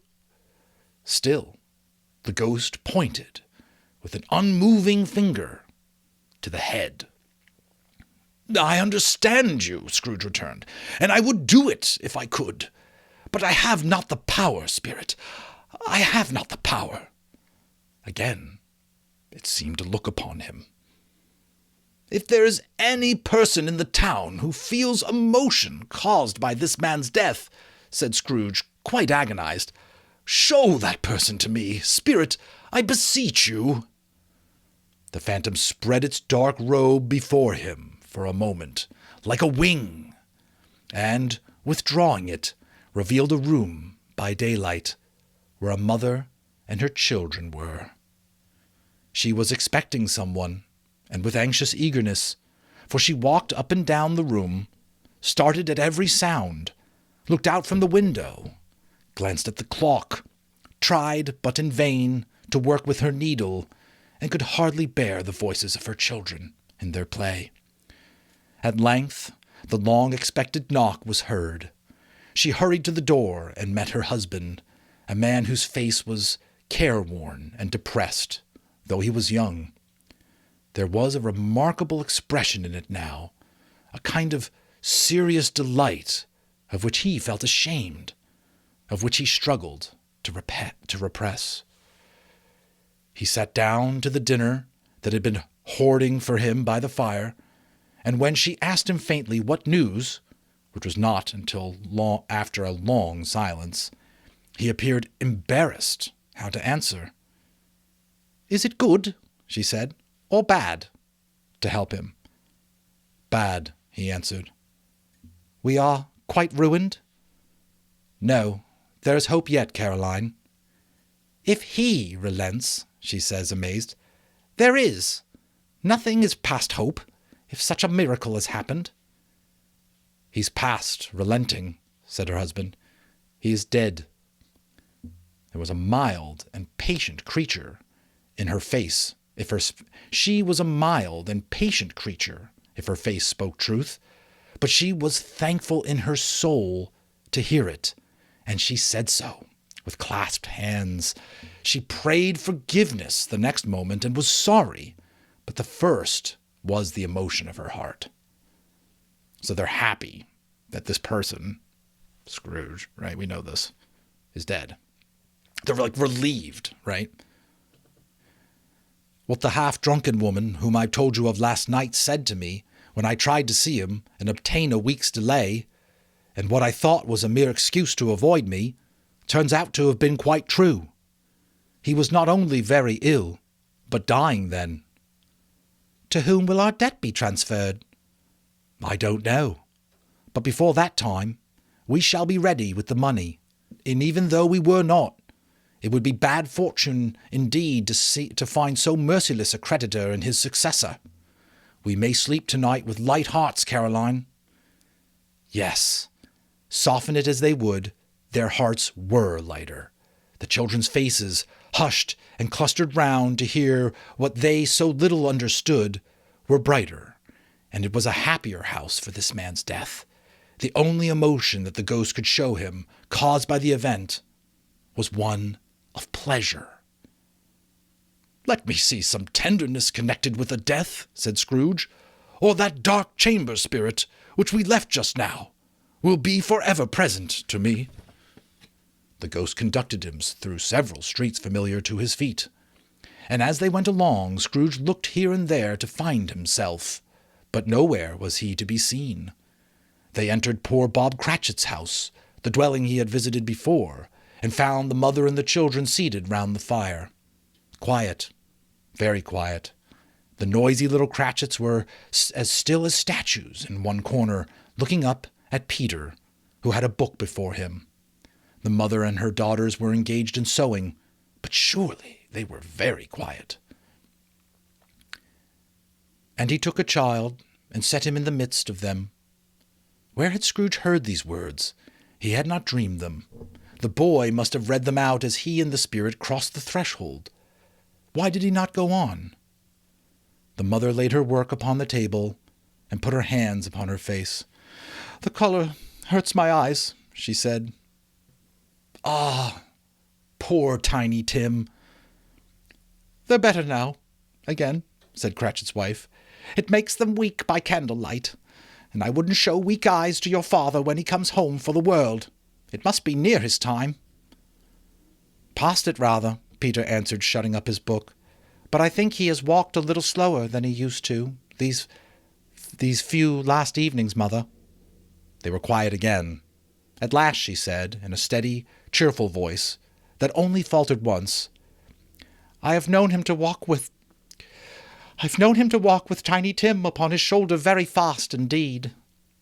"So have I," cried Peter. "Often." "And so have I," exclaimed another. So had all.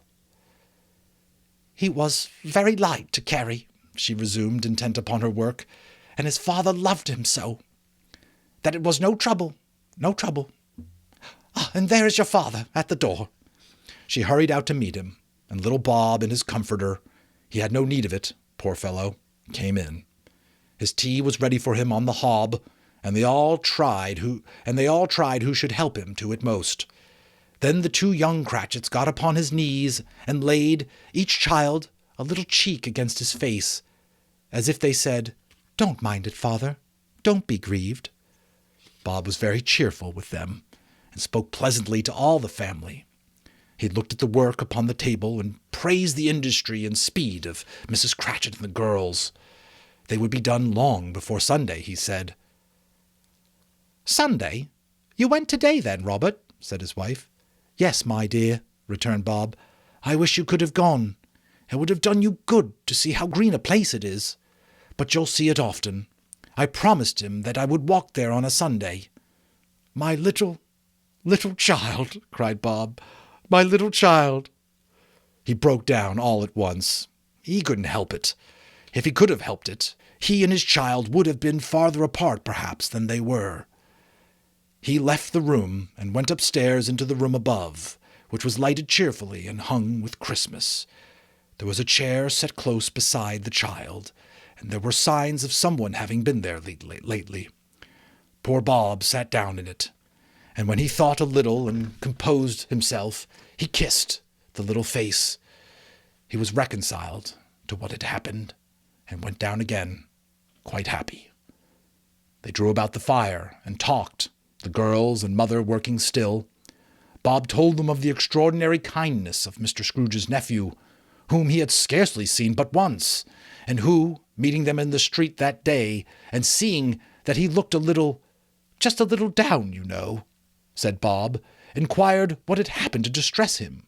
On which, said Bob, for he is the pleasantest spoken gentleman you've ever heard, I told him, "I'm heartily sorry for it, Mr. Cratchit," he said, "and heartily sorry for your good wife." By the by, how he ever knew that, I didn't know. "Knew what, my dear?"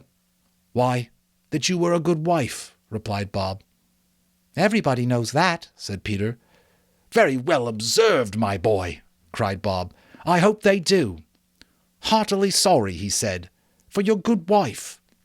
If I can be of service to you in any way," he said, giving me his card, "that's where I live. Pray come to me." "Now it wasn't," cried Bob, "for the sake of anything he might be able to do for us, so much as for his kind way, that this was quite delightful. It really seemed as if he had known our Tiny Tim, and felt with us." "I'm sure he's a good soul," said Mrs. Cratchit. "You would be sure of it, my dear," returned Bob, "if you saw and spoke to him. I shouldn't be at all surprised, mark what I say, if he got Peter a better situation." "Only hear that, Peter," said Mrs. Cratchit. "And then," cried one of the girls, "Peter will be keeping company with someone and setting up for himself." "Get along with you," retorted Peter, grinning. It's just as likely as not," said Bob. "One of these days, though there's plenty of time for that, my dear. But however and whenever we part from one another, I'm sure we shall none of us forget poor Tiny Tim, shall we? Or this first parting that there was among us?" "Never, father!" cried they all. "And I know," said Bob, "I know, my dears, that when we recollect how patient and how mild he was, although he was a little child, We shall not quarrel easily among ourselves, and forget poor Tiny Tim in doing it." "No, never, father," they all cried again. "I'm very happy," said little Bob. "I'm very happy." Mrs. Cratchit kissed him. His daughters kissed him. The 2 young Cratchits kissed him, and Peter and himself shook hands. Spirit of Tiny Tim, thy childish essence was from God. "Spectre," said Scrooge, "something informs me that our parting moment is at hand. I know it, but I know not how. Tell me, what man was whom he was Tell me what man that was whom we saw lying dead."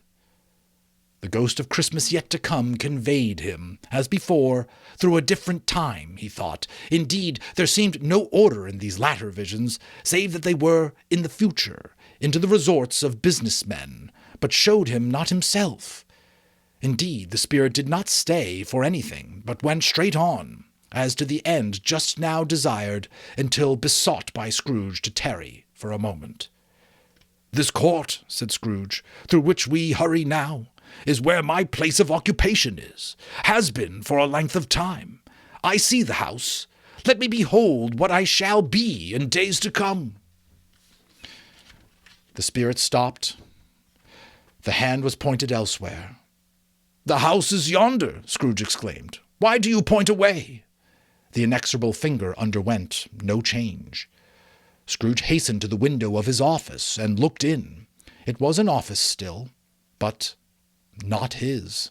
The furniture was not the same, and the figure in the chair was not himself. The phantom pointed, as before. He joined it once again, and, wondering why and whither he had gone, accompanied it until they reached an iron gate. He paused to look round before entering. A churchyard. Here, then, the wretched man, whose name he had now to learn, lay underneath the ground. It was a worthy place, walled in by houses, overrun by grass and weeds, the growth of vegetation's death, not life, choked up with too much burying, fat with repleted appetite. A worthy place. The spirit stood among the graves and pointed down to one. He advanced towards it, trembling. The phantom was exactly as it had been, but he dreaded that he saw a new meaning in its solemn shape. "Before I draw nearer to that stone to which you point," said Scrooge, "answer me one question.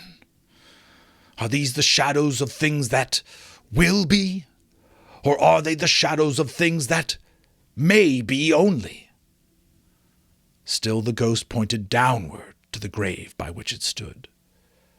"Men's courses will foreshadow certain ends, to which, if persevered in, they must lead," said Scrooge.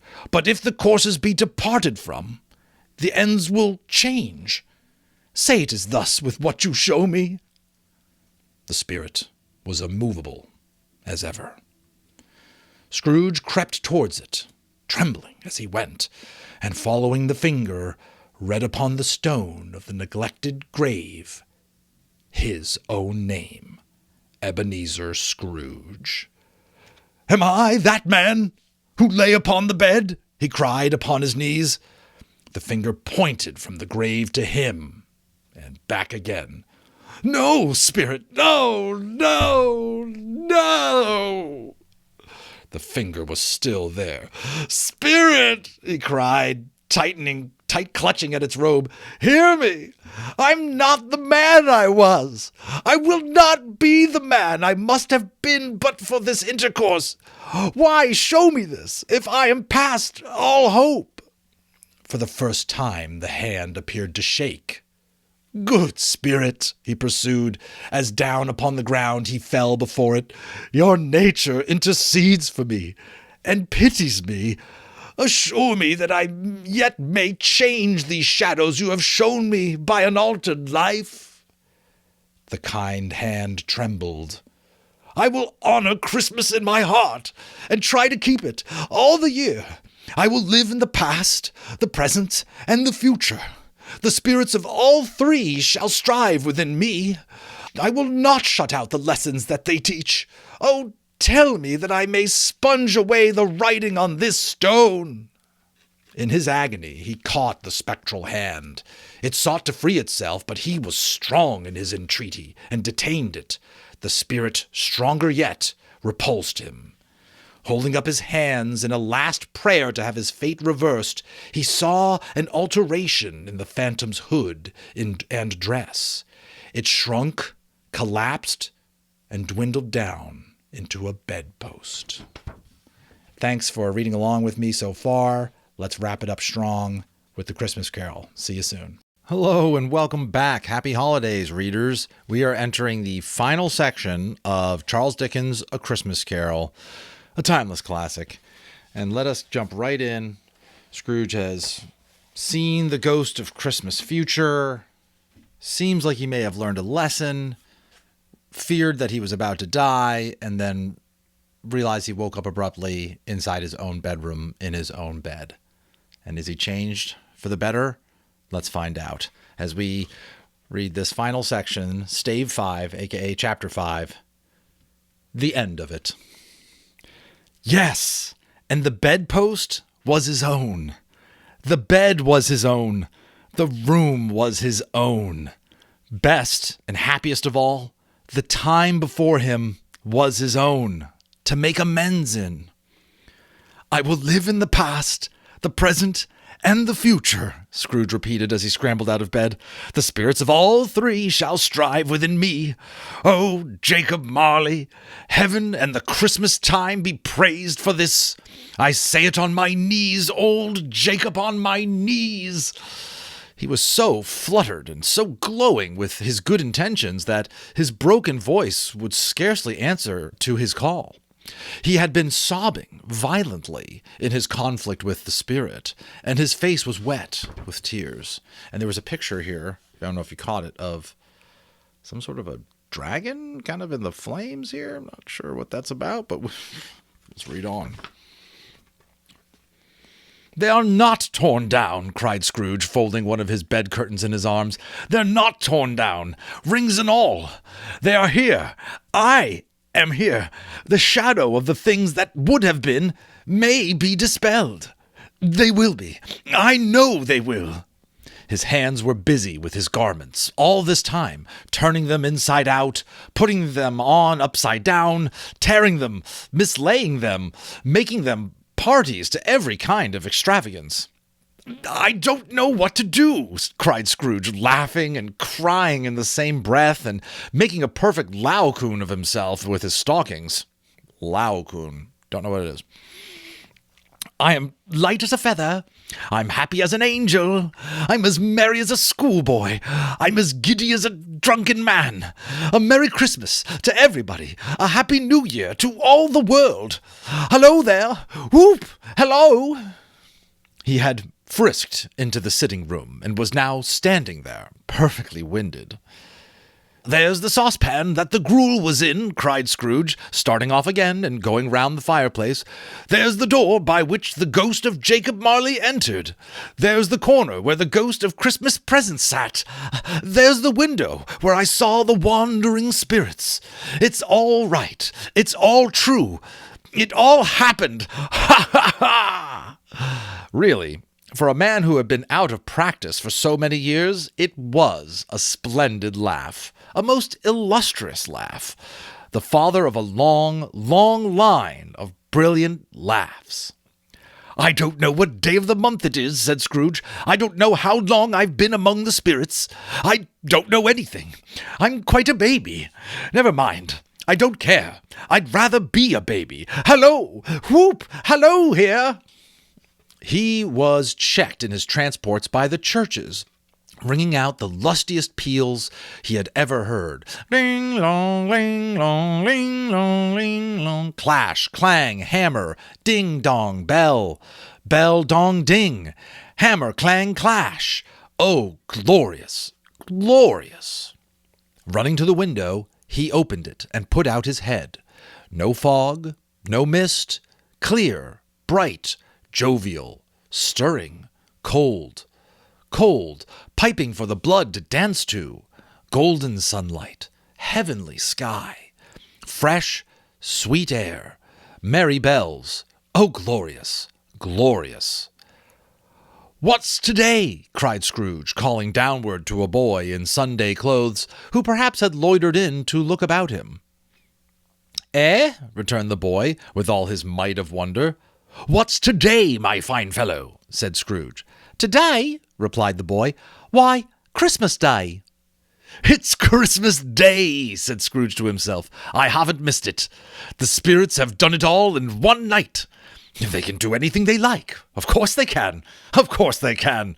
Hello, my fine fellow." "Hello," returned the boy. "Do you know the poulterers in the next street but one at the corner?" Scrooge inquired. "I should hope I did," replied the lad.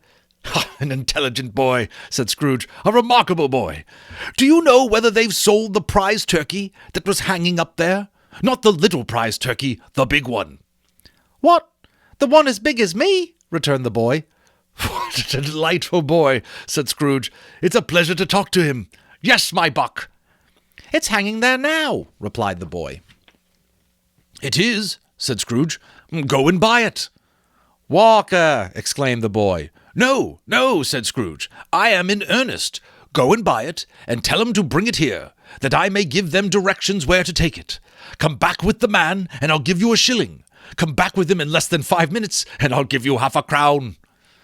The boy was off like a shot. He must have had a steady hand at a trigger who could have got off a shot half as fast. "I'll send it to Bob Cratchit's," whispered Scrooge, rubbing his hands and splitting with a laugh. "He shan't know who sends it.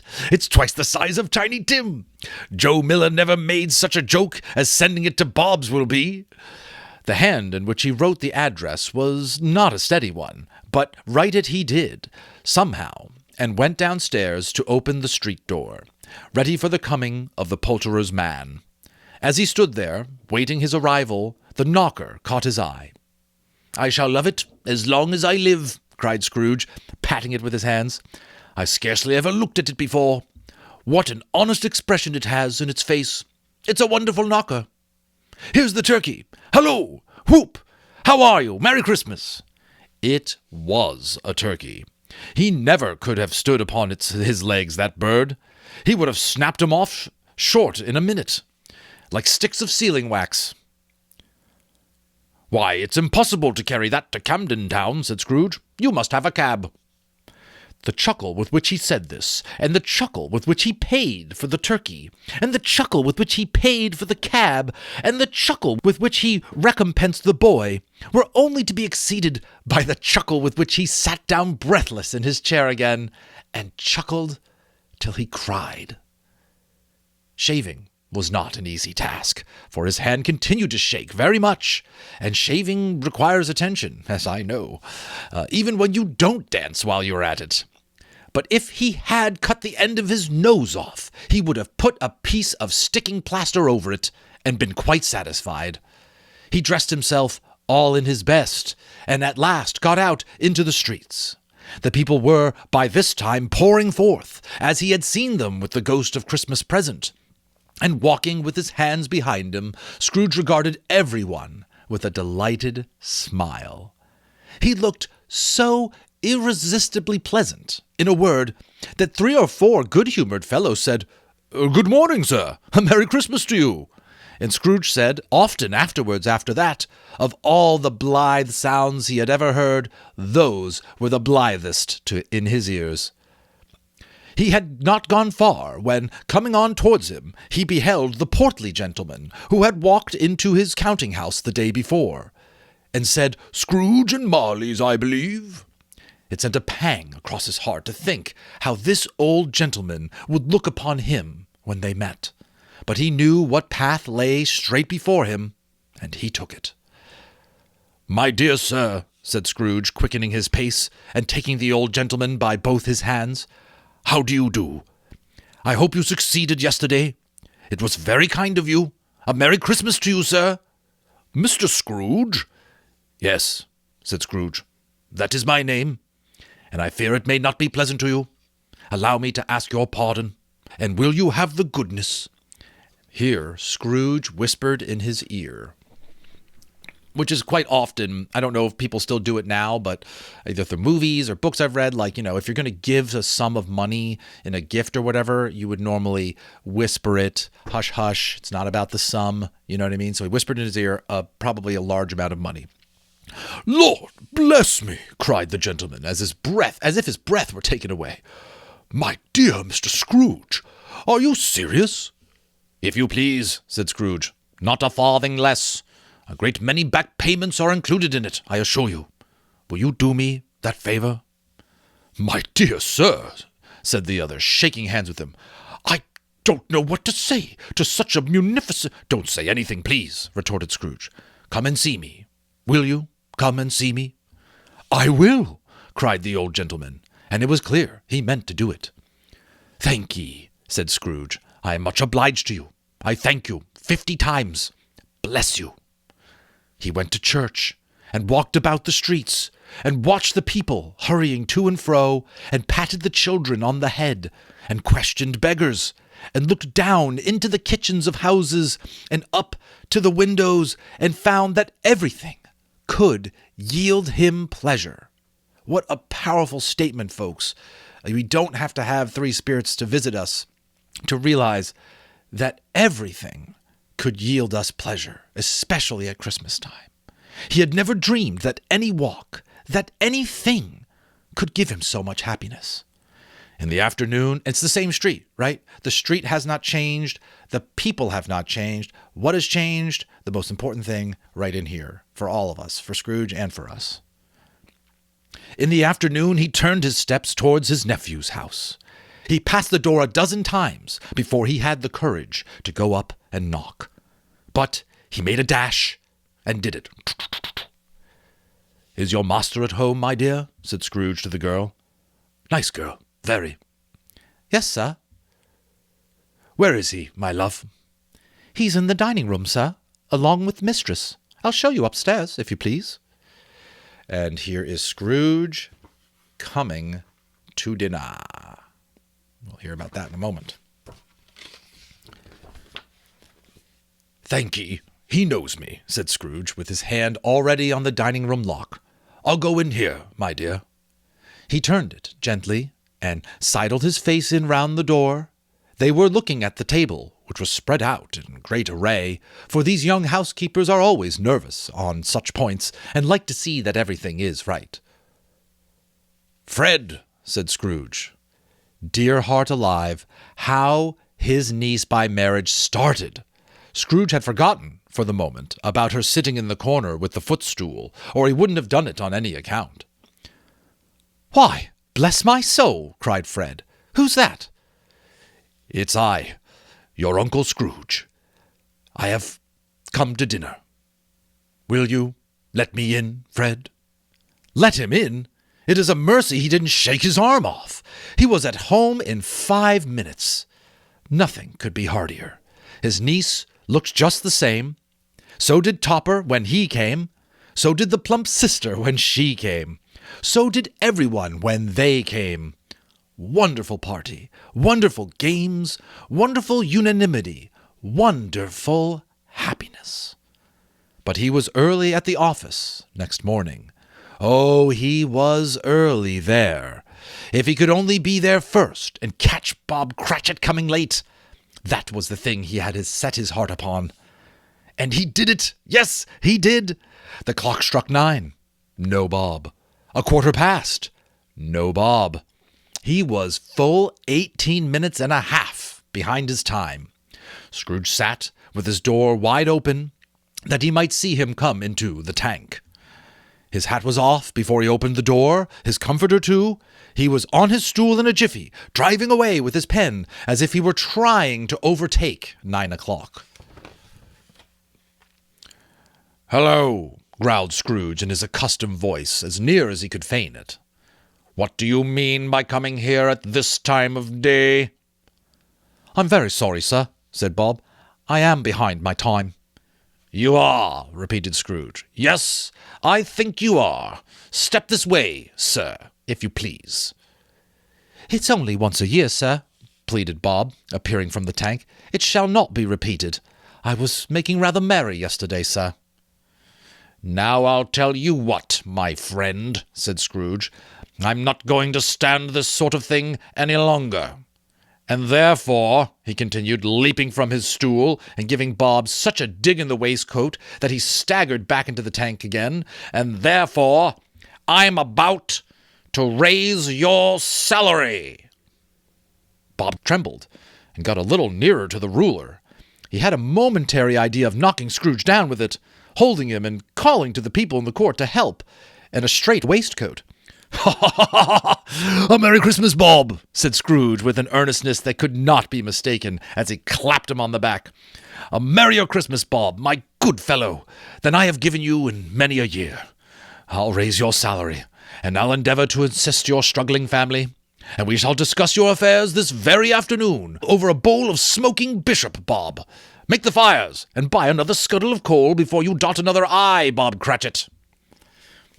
And here is Scrooge telling Bob that instead of punishing him or maybe firing him, he's going to raise his salary. Changed man, this Scrooge. Scrooge was better than his word. He did it all, and infinitely more. And to Tiny Tim, who did not die, he was a second father. I got goosebumps. I love this part. He became a good friend, and as good a master, and as good a man as the old city knew, or any other good old city, town, or borough in the good old world. Some people laughed to see the alteration in him, but he let them laugh, and little heeded them, for he was wise enough to know that nothing ever happened on this globe for good at which some people did not have their fill of laughter at the outset. Another great line. He was wise enough to know that nothing ever happened on this globe for good at which some people did not have their fill of laughter at the outset. And knowing that such as these would be blind anyway, he thought it quite as well that they should wrinkle up their eyes and grins as have the malady in less attractive forms. His own heart laughed, and that was quite enough for him. He had no further intercourse with spirits, but lived upon the total abstinence principle ever after. And it was always said of him that he knew how to keep Christmas well, if any man alive possessed the knowledge. May that be truly said of us, of all of us. And so, as Tiny Tim observed, God bless us, every one. And with that, we extinguish the candle of this great Christmas story of the past. Again, the illustrator was Arthur Rackham. The author is Charles Dickens. I hope you all have a very Merry Christmas if you're watching this before Christmas time. It's been an absolute pleasure to be able to commune with all of you and to share stories with you as a way for us to connect. And every story has great lessons for us, great examples to follow, at least the stories I try to pick out and read. So I hope you enjoyed it, and I hope you'll subscribe and stick with me and support me. So try to find other classic books. Hopefully they have some academic value. Maybe they ignite your imagination a little bit, bring you back to some of the classics, discover some good authors. So happy holidays to all of you, and hope to see you all on the next one.